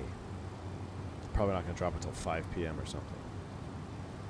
But yeah, 6 more days and I find out my fate, man.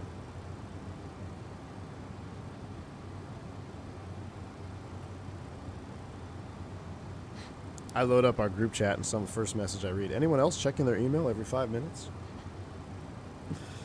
I guess it's not out yet. Golly, I was hoping it would drop by the end of the stream. SoCal is next. We're supposed to get a few inches of rain over the weekend. Ooh. Maybe we should... I don't know. Do you guys want me to load up the 7.4 freighter and do a quick stream in it later? I feel like I'm be fumbling around. I need to like the Felis, man. You gotta practice that thing. I gotta remember all this stuff. Because I also don't want to make a bad showing for Felis, you know? Alright, we don't need any Seattle charts. But we do need San Francisco. That's what I want to do it justice, you know? Winds 250 at 5. So can we switch runways now, please? 3 miles rain. Wind shift at 1751 Z. Rain ended 12 past. Sea level pressure. Temperature in dew point. Okay, so 16. I think we're going to switch to 25. Or not 25. Are you switching runways, Vodka? Because 19 is...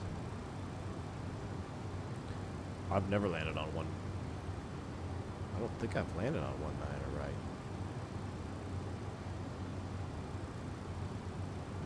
I think I've only ever landed on 28s.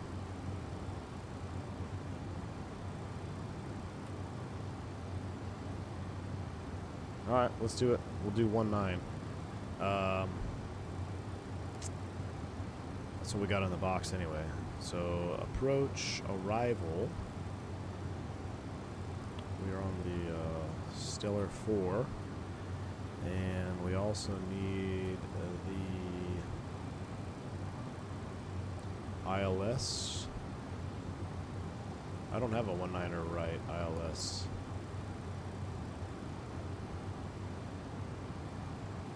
One niner left.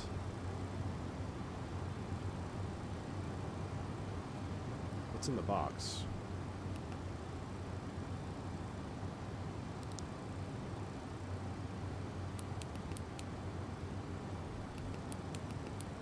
ILS 19er left.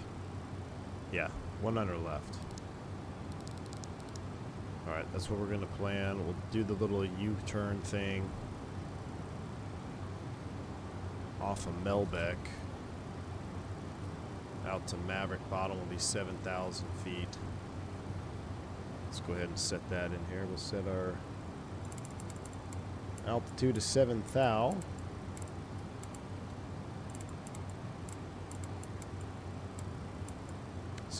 Feet set. I missed it, but I missed the weather, but you could do ILS 28 circling one right in MD11. Yeah, I'd like to survive. Thank you, Alf. SFO wind is 240 at 4 right now. That's what I saw. Aaron, I'm anxiously waiting what ATR variant. Actually, silver doesn't exist anymore, Aaron. It's sad, huh? Silver is done. Closed up shop.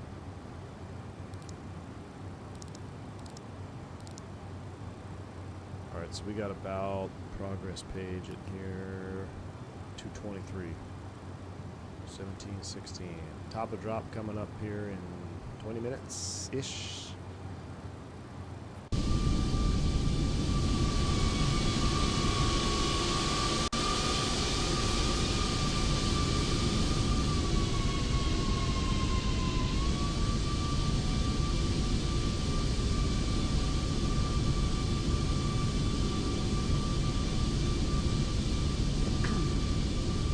No, I don't think anyone's flying ATRs in the U.S. anymore, man. I think they are done.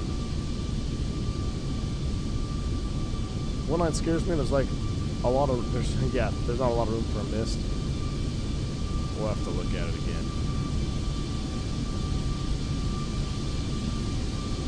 So, is this a rotate thing here with the textures? See these ants? Is that just a rotate texture problem that needs to be updated?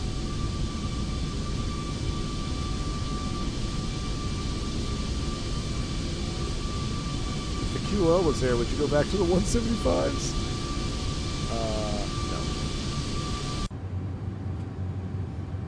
No. That's baked.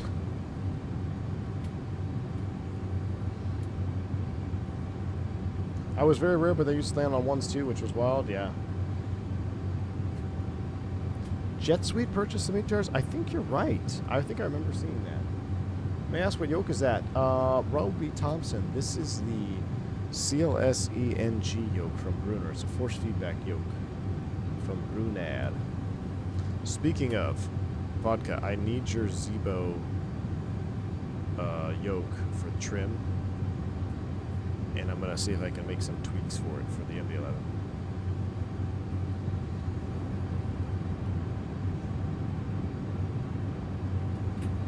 Ants probably are laminar. Yeah, anti-aliasing is still there. Why is it such a problem for them? Why has the anti-aliasing been such a problem for this sim?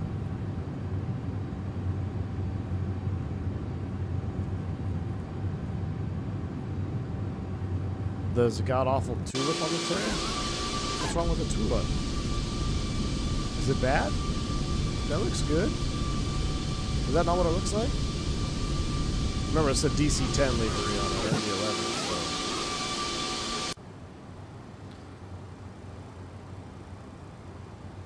I guess we could take a little cabin tour. We've never really toured the cabin.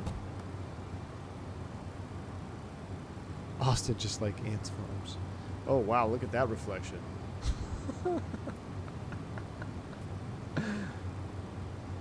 I mean, is it actually reflecting the cockpit? No, right? No, it's not. I just moved the yoke. Surely it's not actually reflecting the cockpit, right? That's funny, though. We're back in X-Plane 5. Next generation.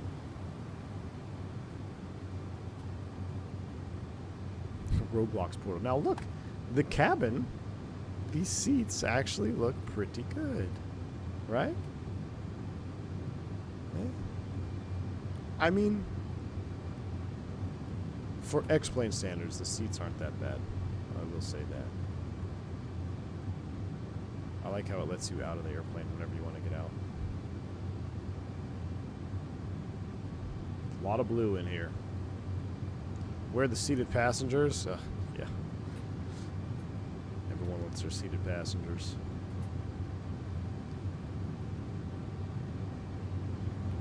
Forward galley. Be a nice cabin in 2004. I know it. Well, listen, you don't fly X-Plane for visuals, right? You don't fly X-Plane for visuals. Yeah, it does not meet the standards of 2025. But considering the cabins I've seen in X-Plane 12, this is not the worst one by far. This is actually quite nice. Oh, I did a shadow fix, by the way. I did that shadow fix. They look pretty decent, Gus. I did that little shadow fix. I did it on the Q8 video. I mean, look at that. XP is more like is like most of the girls I dated in college. Just don't get too close and never in broad daylight.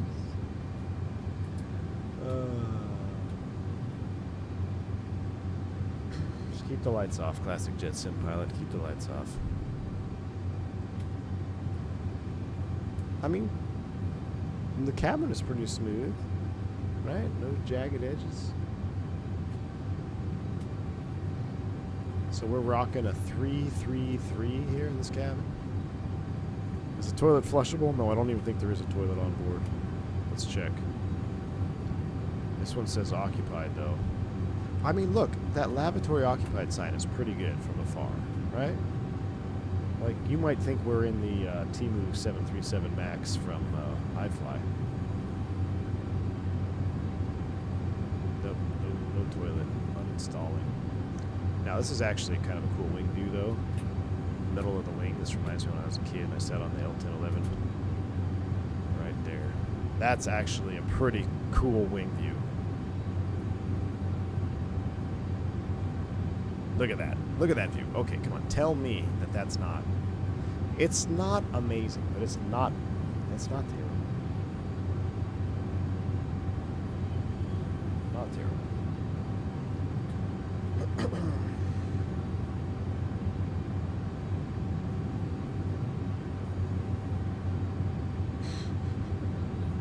I just saw your text, Turks. That's ridiculous.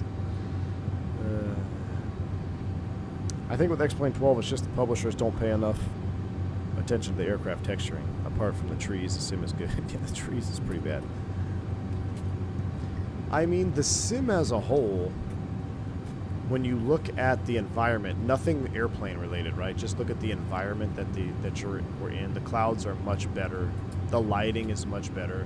If you had really high quality airplanes that were built for X-Plane 12 from the ground up, I think it would be much better. It would be a much different discussion.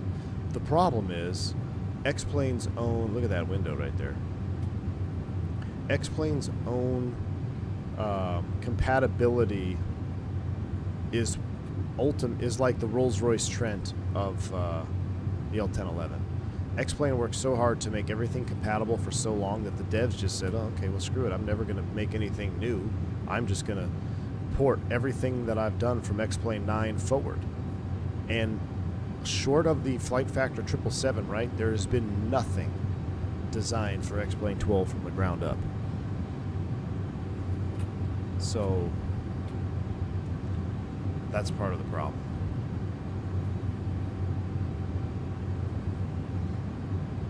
Oh, yeah, Turks and Turk. I got multiple Turks. Turk, herein, I got your text. Flight Factor 7.5 case in point. Yes, Spurious Podge, because I would love to fly the 7.5. Absolutely would love to fly it. But it is, I load into that cockpit and it doesn't matter if it's daytime or nighttime. I want to wash my eyes out with bleach.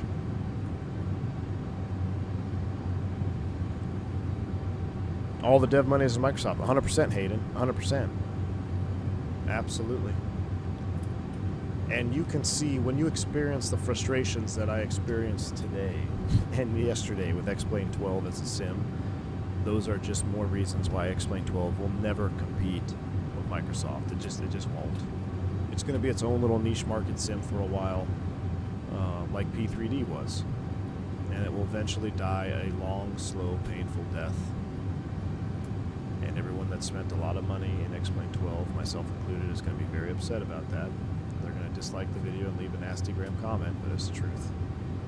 It is the truth. I think also the whole X-Plane ethos hurts the entire thing as well. X-Plane heavily prides itself with flight dynamics. Yes, that's the usual thing you'll see. Who cares about how it looks? And Mr. Saturday, and I'd go take it a step further. I would say the advancement in controller technology is going to also be a problem for X-Plane, because with force feedback, I've said this from the beginning, with force feedback, you can make any airplane feel good, fly good in the sim, as far as feeling good with like the actual pitch and roll. With force feedback, you can make any airplane fly really nicely. That's a problem for X-Plane 12, because I can take a Coronado Cessna 152 in Microsoft 2024 that otherwise flies like crap and a paper airplane with a regular spring joystick. If I put my Brunner on there with a Brunner profile that's custom set up for a 172 or 152, it will fly amazingly. Okay? So you don't need this, I don't want to say you don't need, but the importance of this, I don't know, fluid dynamic simulation that X-Plane 12 seems to tote all the time is kind of being replaced. It's kind of being replaced by advancements in technology with our desktop, because X-Plane has been making, I think we're at top of descent. Yeah, X-Plane has been making the flight model for desktop joysticks forever. So, and now that that's going away, you don't need all this stuff. You can create a better flying airplane with a force feedback profile. Thank you, Turtle, for the $5 super chat. Says, what do you think about Boeing using Microsoft for training? I mean, that's great. I know it's going to hurt a lot of people's feelings, but I mean, I've been saying it from the beginning of time. It's like, it doesn't matter what sim you use, any sim is going to be a great procedural trainer. It's way better than the paper tigers. So, it's any type of procedural trainer in a virtual world is going to be beneficial. No, I did not try the new ones, Vodka. Scober says, these days I firmly think it doesn't matter if it's Microsoft or X-Plane flight sim, it's all about the developer. Yep, 100%. Some fly like paper planes, some fly like good in both sims, 100% Scalber. And I'll take them. So right off your comment, you've nailed it. Force feedback, will make any of those paper airplanes fly good. So what you need is a developer that's modeling systems, and you need a developer that's modeling the pitch and power performance numbers of the airplane. Because I can take your paper flying airplane that flies like, you know, a drone, and I can make a dedicated profile with curves and everything on my force feedback yoke that make it feel like the real thing, or very close to it. So what the devs should be focusing on then, as force feedback becomes more mainstream, we should see extreme focus on systems depth and power and performance, pitch and power, and then you throw your force feedback situation in there, it's going to be amazing. And Johan, you're right, man. $80 for this airplane, then you need $80 of mods. Yep.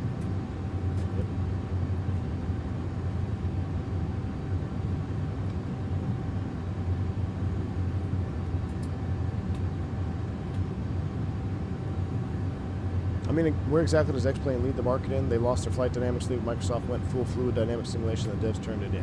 Right?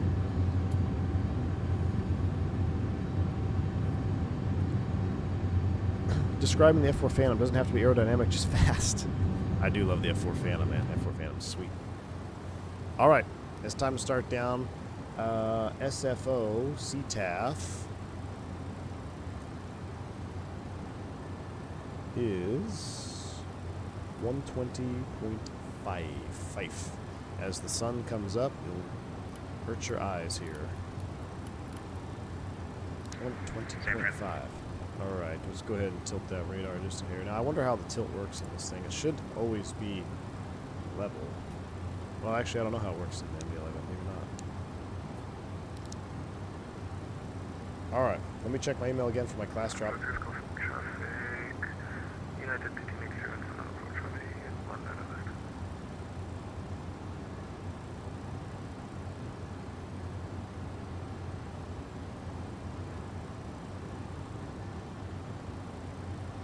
No new emails. When are they going to drop this, Terps? Sam says you can't stop checking your email, and I can't stop worrying that I'll be working when I get the phone call. No bad problem. Not a bad problem to have. Exactly. Yeah, you know what? You don't want to miss that phone call, Sam, because I heard, you know, if you miss it, it might be a few more days before they get back to you. Don't miss it, Sam. Don't miss it, dude. All right, fly by as we go down over Millbeck.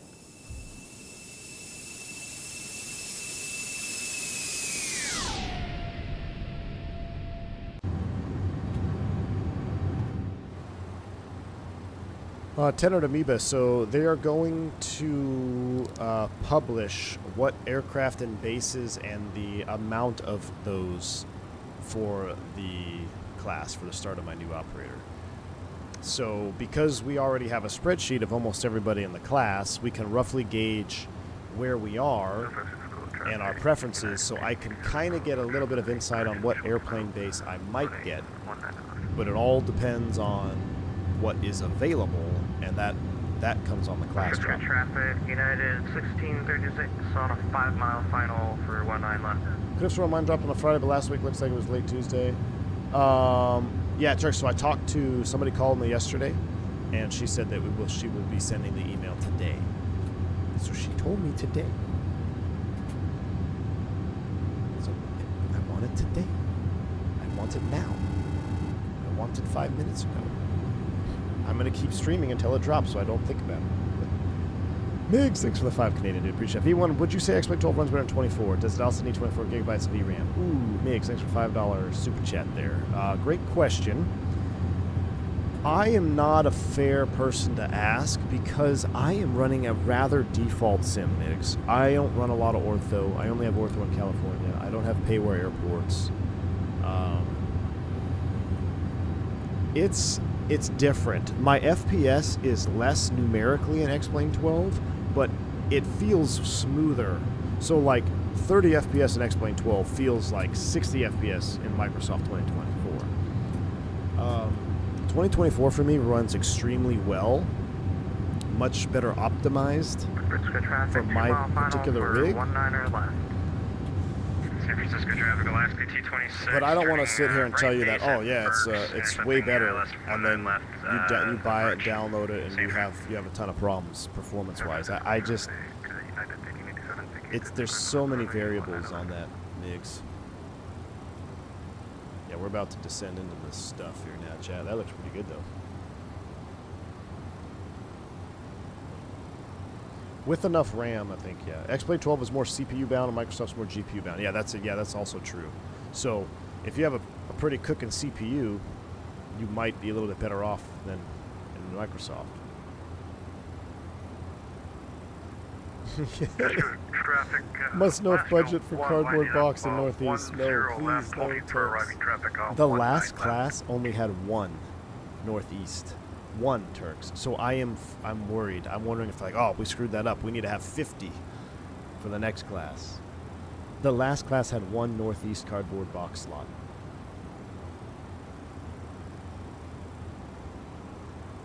Any planes fly out of Manila? I do want to see 777-2. Ooh. Yeah. San Francisco traffic, Alaska T26 turning inbound. I don't think we'll be flying out of Manila anytime soon, but that is a good option. Do you see what the junior guy got last class? It wasn't LAX, so there's hope for me. True. Yeah, Sam, you'll be dead last, brother. Now we'll get just ahead of you there. Sit down. Off the runway for you. Sit down and wait your turn. You youngin'. Yeah, the 1636, we're clear. 19 left. Yeah, the clouds do look pretty good. 19 right. All right, we're 24.2 on the descent, and we're slowing to 280. Bug low. We'll put on the data there. Bug low's at 17.5. All right, let's come in here and do a little bit more stuff. And NIT ref, we're going to be, actually, sorry, takeoff approach. We'll do flaps 35 at 155 is the VAP speed. Nav rad will be auto-tuning the ILS. The minimums for the approach going to be 300 DA.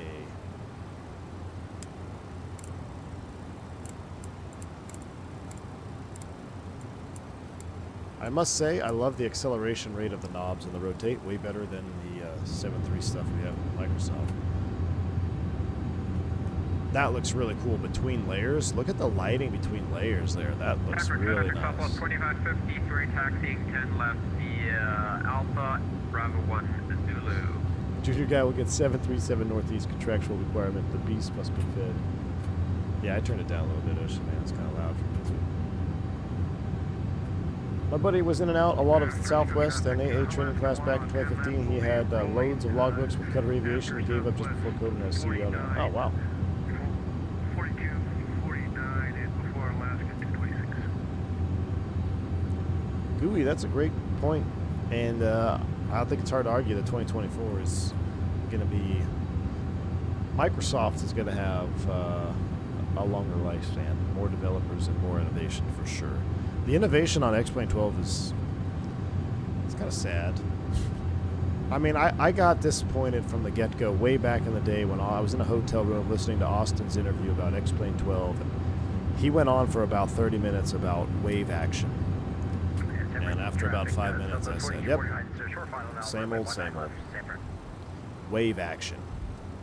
Exactly what I want in my sim, so I can look at those waves from 35,000 feet before I get a Vulcan device error lost.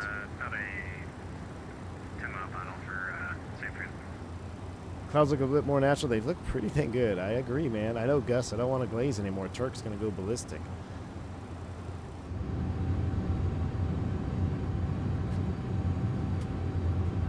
And now we're entering the Star Trek rain. Temp is 1C, so we are in a prime time. Buckle up.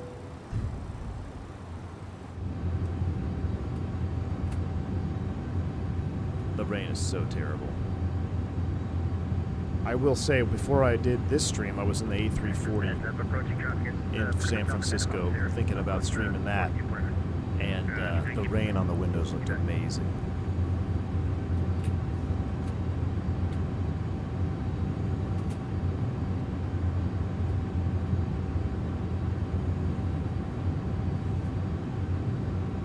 What warp rate do we have in the flight plan? I know. All right. Altimeter was, I forget. Sanford traffic. Alaska T26, 7 mile final, runway 19 left, Sanford. 3 miles, light rain. Altimeter 2983.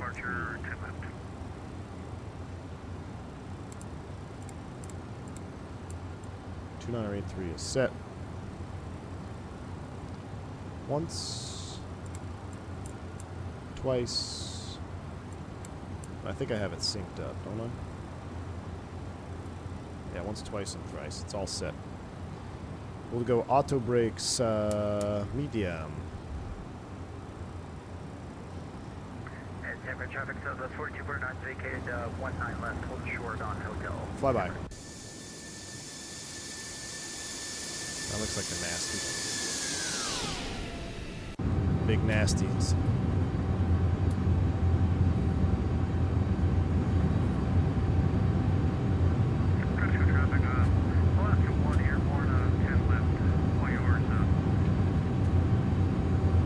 A few years ago, Hidden Gem Base was the bus in the other Northeast bases, had commutable trips and a lot of trailing red-eye finishes.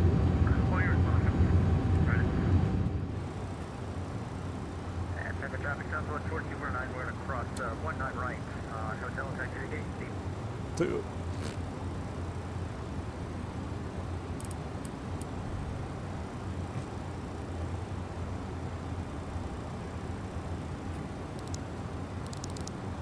Looks just like rain. Pretty low down here. Yep, Alaska 226 is on the mist. Oh, he's on mist. Should we do an auto land? I don't know how to do an auto land, guys. I've never done one in the MD11. Can it do an auto land? Surely it can, right? Yeah, we just barely made it in there.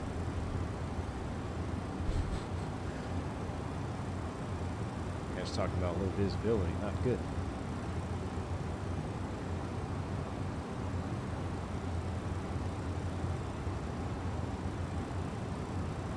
All right, out of 14. Should get 250 and 10. Through 3300, 10 left over to Unicom. Have a good day, guys.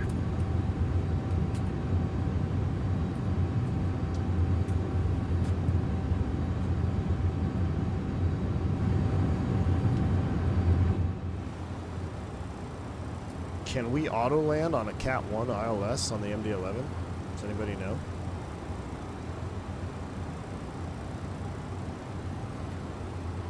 Is that a thing? Where's my MD11 connoisseurs? You're at the Chris PT6. What's up, man? How you doing? You're at the Marriott right now, plane spotting, dude. That's awesome, man. Hope all is well.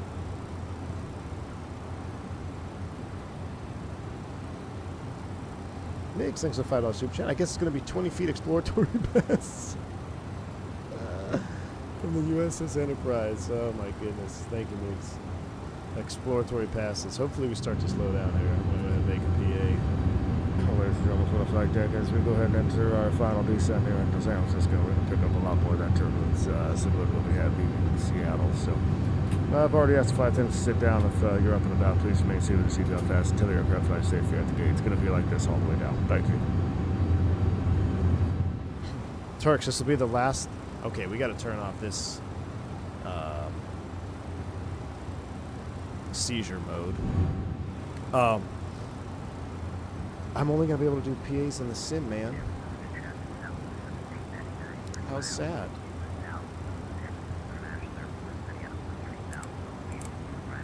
Alright, I'm going to set 250.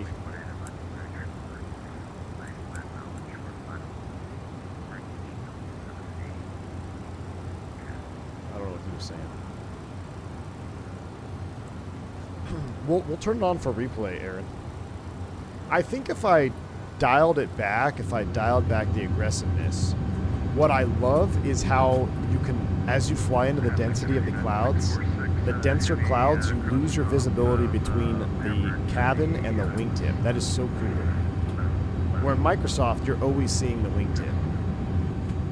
Look at that, though. That is pretty, that is cool. That is definitely better than Microsoft 2024. PM does all in-flight PAs? What? That's so mid. What's the point of upgrading then?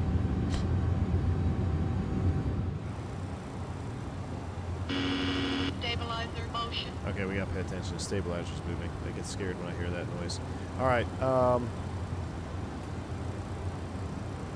8,000 and 7,000 at pod row. We'll prof down to 8. We're 210 on the speed.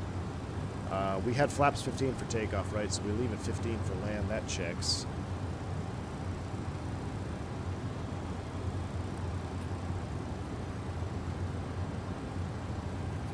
San Francisco traffic, United 357 heaviest type MD11. We're coming down the Stellar 4 arrival to San Francisco, planning on the ILS 19er left. San Francisco.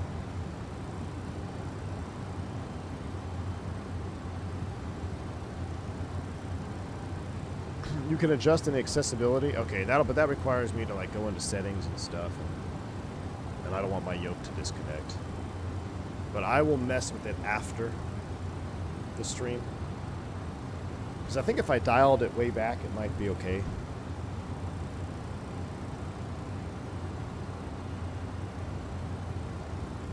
Out of 10,000 feet.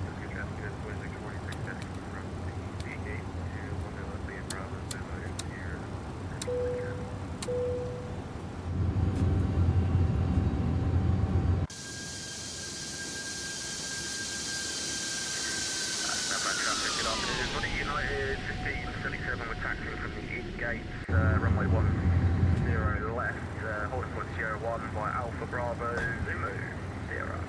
How do we feel about a leg 2 to LAX? I just love this airplane. It's so fun, man.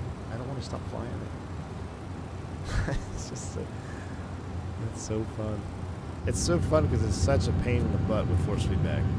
Like, I'm already getting anxious about disconnecting on final and flying this approach. Alright, we're making some big turns here. We're below our slat extension speed by a lot, so let's go ahead and throw the slats out here.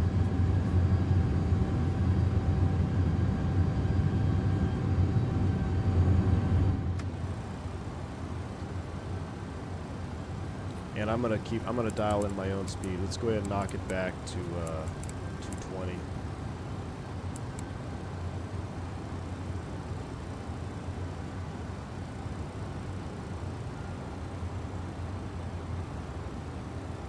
Yep, Wavol. That's another great way to put it. X-Plane certainly has its perks, but it's death by 1,000 cuts. Yeah, plenty of add-ons, plugins that are required.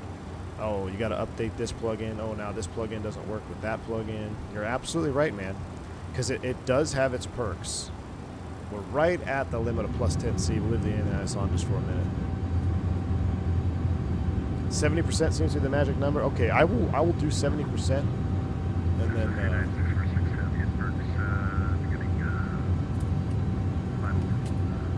Where do you adjust it?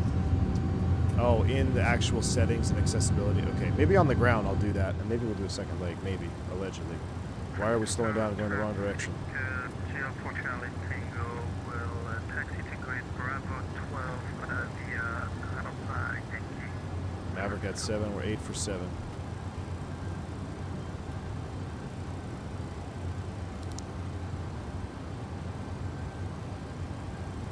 Matter of fact, it's vectors after that anyway. Let's go ahead and turn to a downwind right about now. Heading 026.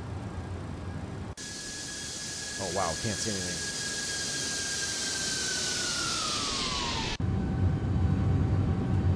Wow, we are in some thick nonsense here.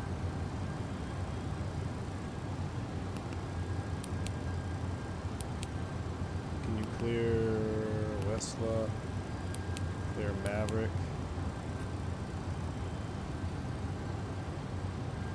I don't know how to clear that menu. I want to clear it from the top, but I guess you can't. Not sure. San Francisco traffic, United 357 heavy, just on an extended downwind now for 19er left ILS. San Francisco traffic. Let's take it heading 020. And on the approach.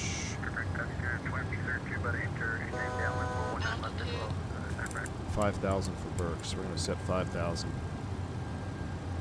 5,000 set.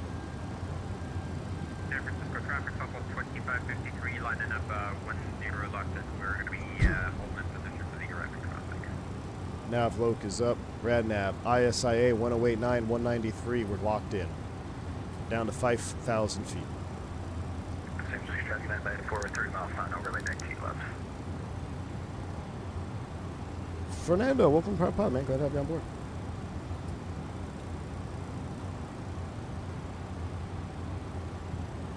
Looks like the start of a Green Dot video. I gotta say, I like that the passenger variant has different textures for the wings and slats. Much cleaner and believable. Some of those cargo liveries, man, they are dirty. Dirty. Those clouds look really good. All right, Berks is at 5. We'll take it there. That at 357. Come further left, heading 015.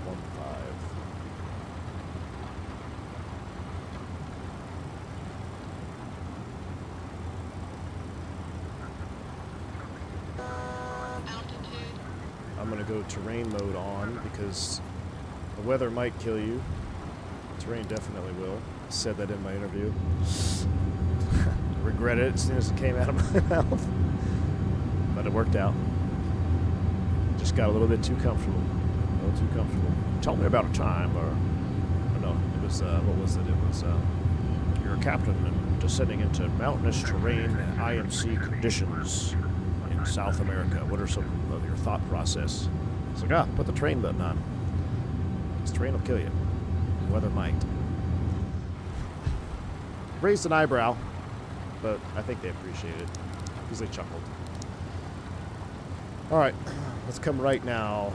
Heading 04. Let's keep it up the bay. Actually, yeah, let's go 030.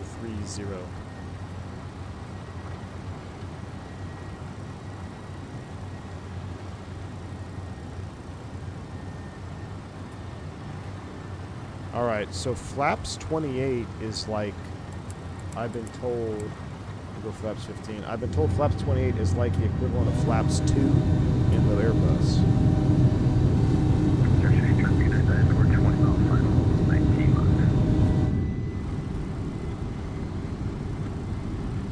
And flaps 28 is going to be right about 210. Stabilizer motion. So 210 selected.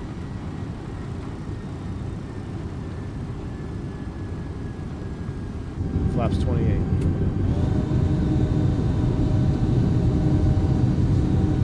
Yeah, instant regret, Turks. I was like, I just bombed it. I'm cooked. But it worked out.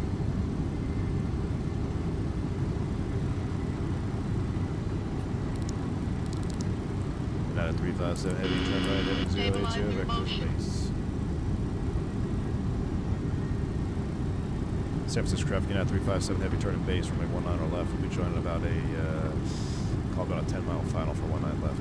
Correction, 19 mile final for 19 Stabilizer left. motion. Makes thanks for another super chat, man. Well, at least you didn't tell him about Barry. Did you? No, I didn't tell him about Barry. That is the truth, my man. That is the truth. Thanks for the $5 super chat, Migs. Yeah, kept that to myself. Kept that one to myself for sure.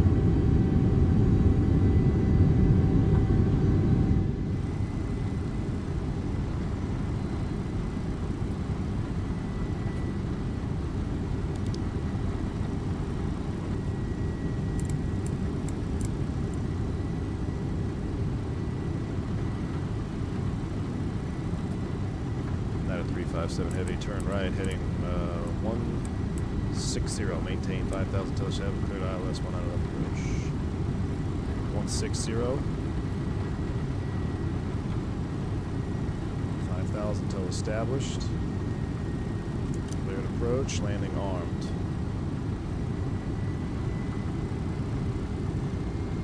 Let's go back to QS Granite. Traffic, Alaska T26 returning to left base, going to follow United 357 in San Fran.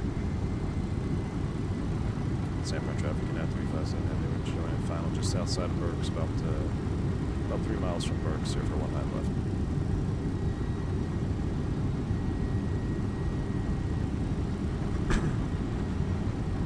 There's traffic that's at airport 10 off, final 19 left. Don't need that anymore. 2553 departure. Lokes captured. Via the FAA boarding bridge.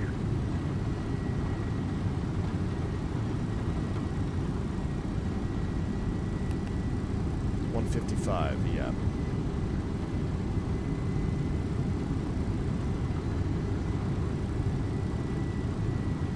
Traffic, United 900 is only status for arrival. I find it interesting we have no glide slope. For at 100, passing 12,500. San Francisco United 646 heavy is clear of 19 left, holding short. So those other race for return station, establishing the glide slope, sign, Side. Why don't I have a glide slope? 1089, 194. 1089, 193 in here, that's fine. We ain't got no glide slope, chat. Okay. Inbound from Berks, we can drop to 2800. Alaska 226, direct to Berks at 5,000 and joining the approach behind 357. 2800 vertical speed. Berks traffic, United 23, come back and turn downwind for a little bit to get you become behind the Southwest 1799 separate.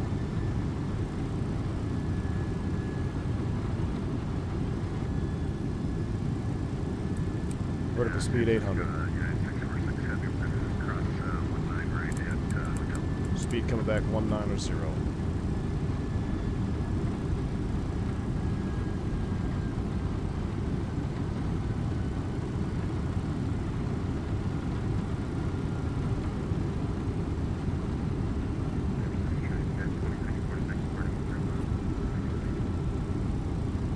San Francisco traffic, United 357 heavy, we're on a 14 mile final, 190 left, San Francisco.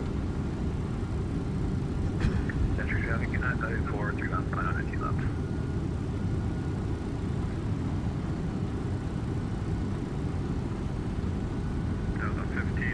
There's the glide slope. Let's go capture it. A little more vertical speed here.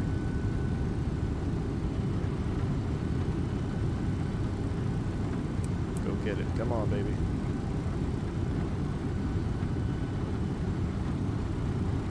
Alaska 146 for United 910 dash. Descending on the This approach altitude 4,000. ILS 1920 for Alaska 146. Altitude. Come on, go get it. Go get it. You're so close. Don't you level on me.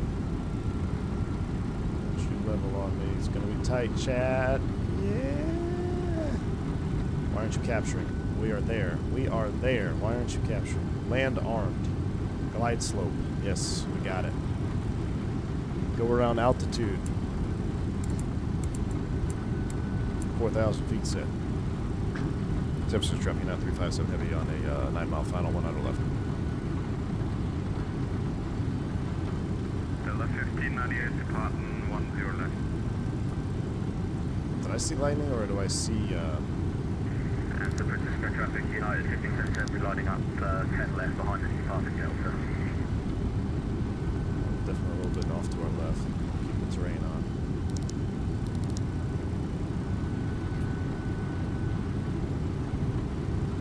I'm going to stand my thrust levers up 50%.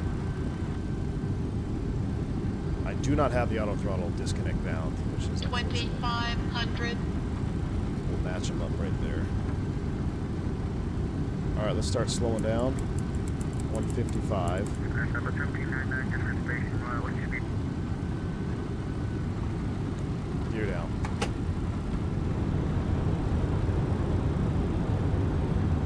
Spoilers armed. 575.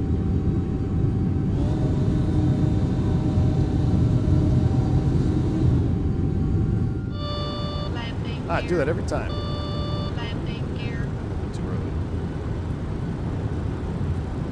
Maybe you don't do the ABS until the gear's down. There we go.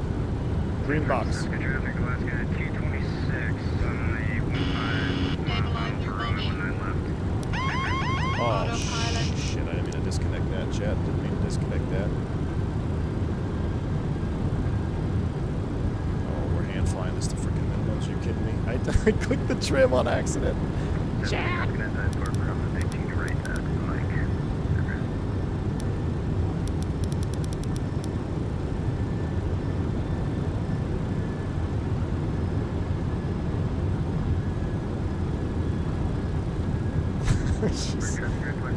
I'm so scared. I'm gonna leave the auto. What happens with the auto throttle? Do you leave it on to touchdown? San Francisco traffic, United 357 heavy, 4 mile final, 100 left. One tank fuel low quantity? Are you kidding me? We brought extra gas. Oh, this is Swiss cheese is lining up here. Swiss cheese is lining up.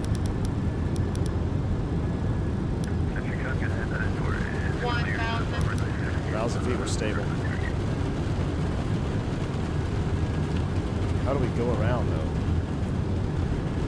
Fuel tank 3 low. Oh, approach lights, we're landing. We're landing. Auto throttle's coming off. We're landing. Don't lose that runway. Don't lose that runway.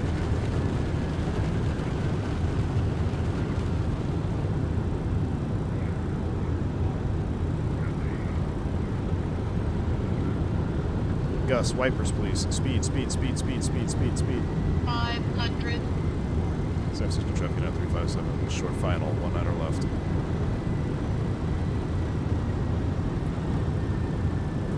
San Francisco traffic, Alaska, Abort minimum. final runway 19 left, San Fran. Minimum 300.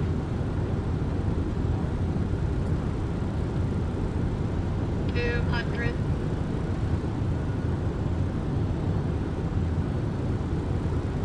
100. 50, 40, 30, 20.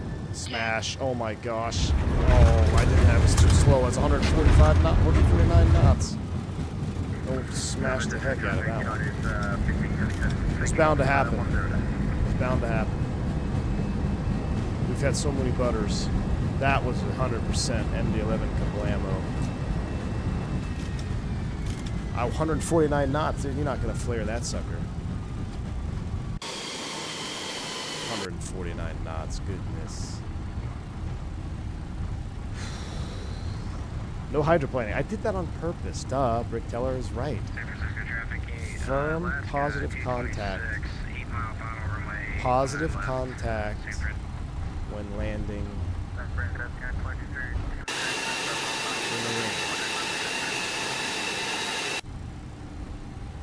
San Fran traffic 9357 will clear 1 outer left, crossing 1 outer right.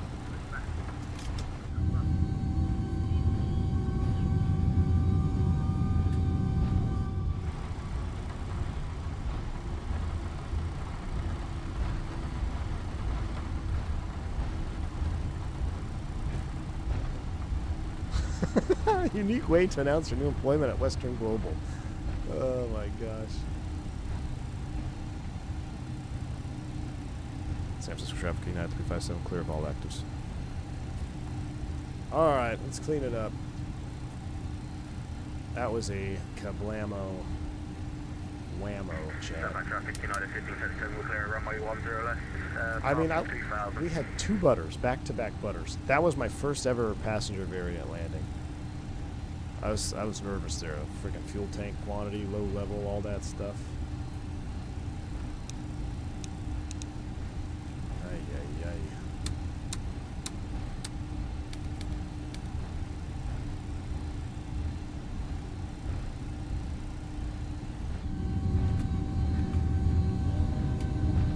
This is why we love the MD11. You're absolutely right. There's no other airplane in the sim right now that gives me that fear and anxiety than the MD11, dude. It gives me such anxiety landing this thing. I don't know if it's because the flight model is so whack and makes it extra hard. I can't imagine it's that sketchy in real world. It might be, I don't know. You just feel like you're on the verge of losing it. You get slow, it's just like you're done. I need to fix what's happening with my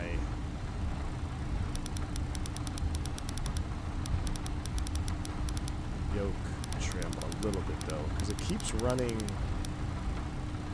the yoke forward. I need Team Vodka's profile.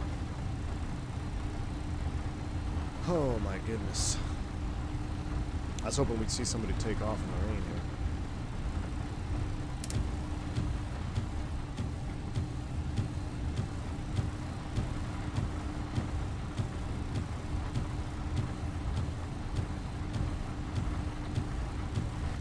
Coincidentally, almost exactly like my first 7.6 landing. Nice. There's a video of it and fantastic. Oh wow, that's awesome. Yeah, it just got slow and just no juice.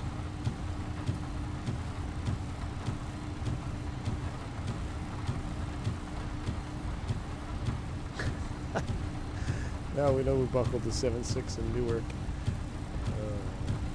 I think my seating position's a little bit off too, don't you? I think I should be like a little bit further back and maybe like that. Maybe my seat's too high. I don't know. Maybe my seat's too far forward. We'll take it in here. I'm not sure where that guy's going.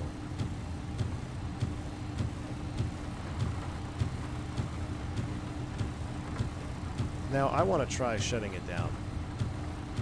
Let's get the APU spooled up. For replay, I want to try to see what happens if we go shut down and then rewind it.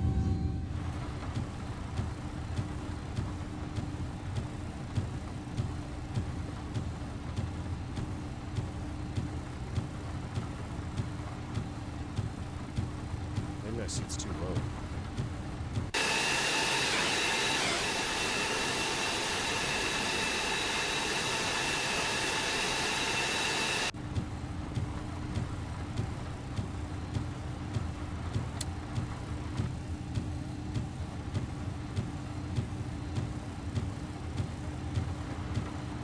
This isn't for heavies? Oh, my bad, Vodka. I should have just followed you, I guess.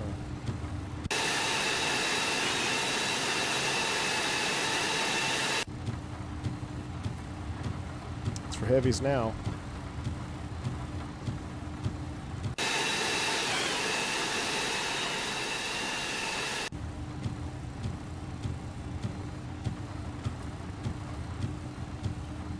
Hold on, let's do parking cam. Parking cam is one of my favorite things in FSprojects.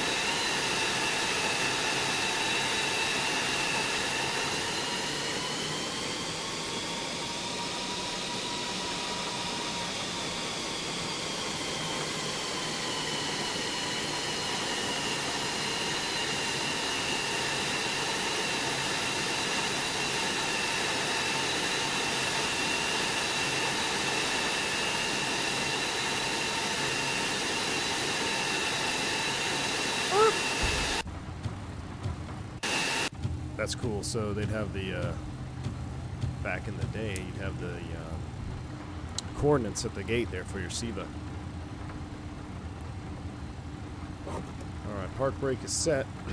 How much fuel did we end up with? We only have 11,000 pounds of fuel on board. And I added almost 6,000. Okay, so note to self, Simbrief fuel. Not accurate. We're frying everybody at the gate here too. Let's go ahead and turn the weather radar off. That'd be nice. APU's available. Engine cooldown is complete. Let's shut them down.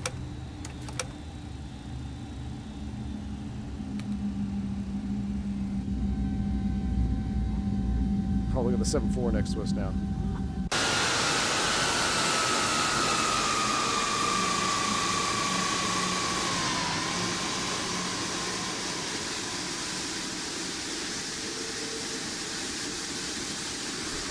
Good model, I gotta say, it's a pretty good model. Toggle jetway should be default. Do you work?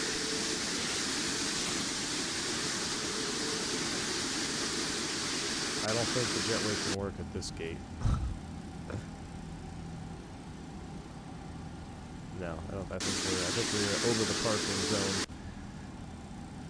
All right, we're shut down. Let them deplane. Hydraulics are off, beacons off. Everybody get out of here. Alright. Well, let me get our replay ready. Let me update my email first. Get my email updating. Let me disconnect from my Beyond ATC Platinum. Let's take a look at our landing rate. Oh my goodness. I can't show you guys this. Chat. I can't show you. We're in the touchdown zone though. Right in the touchdown zone. Like right on the aiming markers almost. Just prior to the aiming markers. Oh wow, there's airplanes on the departure and that's cool. So Landing rate was high. It was definitely illegal, though. Now, let's see what happens here when we go into replay mode with the engine shut down. Attention all aircraft. San Francisco information. So I'm going to just click it. That seemed scarily instant. X-ray current. 20. Altimeter 2984.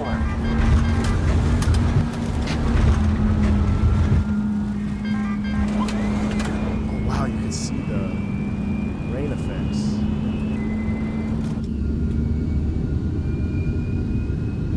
It seems to work just fine. Flaps are coming in. Okay. Okay, X-Plane, I see. Okay. Watch this. Look at the water. It looks pretty good. Oh my gosh, that looks really good right there. I tried to add power, it's too late.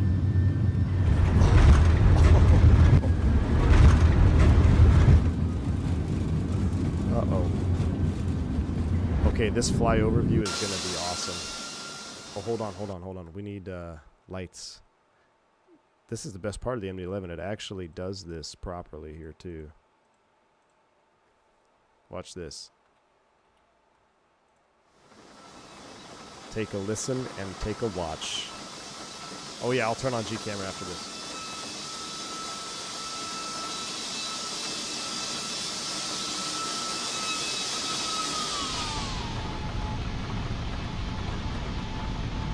Oh! Freaking bounce.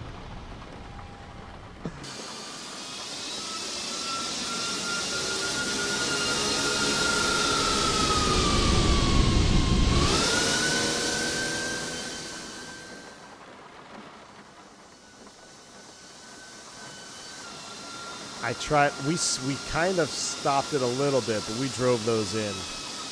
We drove those mains in hard. 500 feet per minute. 500 feet per minute. Certified.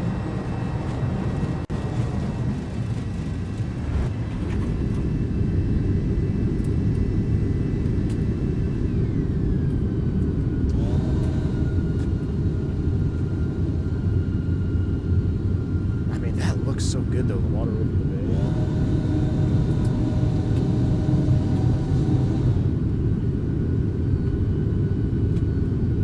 Listen to the engines try to save it.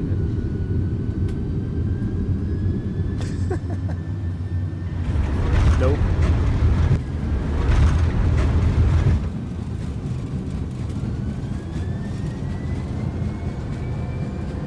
It'd be really cool if you had the wet runway effects there.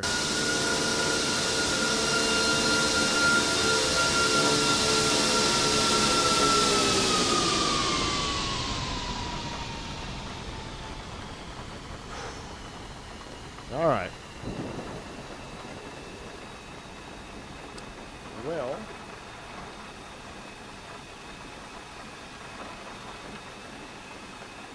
I think we're going to wrap it up there, guys. I think we're going to wrap it up right. Because I can only do one MD11 landing. After that, I'm wiped. So, oh yeah, G-Cam. Let's do that.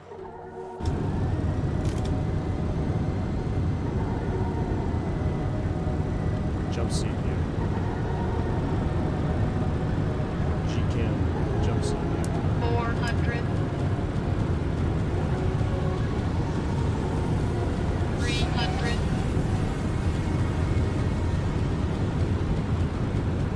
200.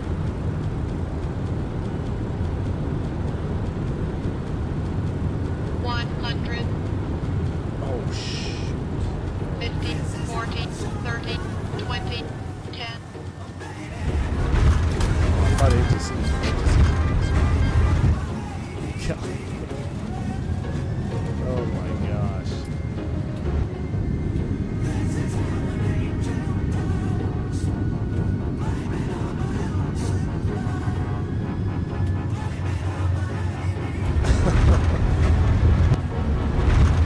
What is what's G camera view exterior? Shift C.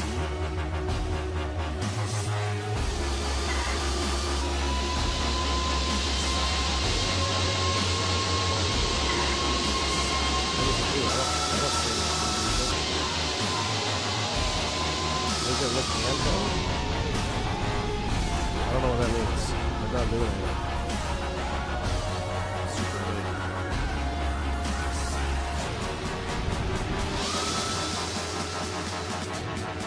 All right.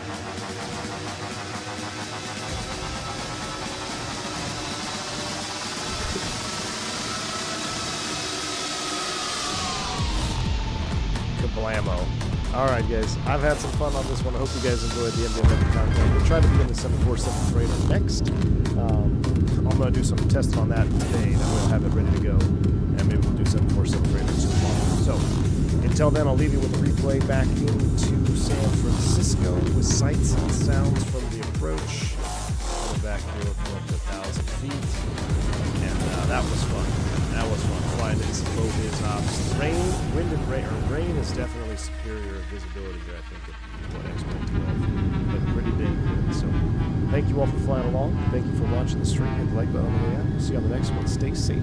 Stay on the MV1. See ya.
drop just happened, Chad. Class drop just happened.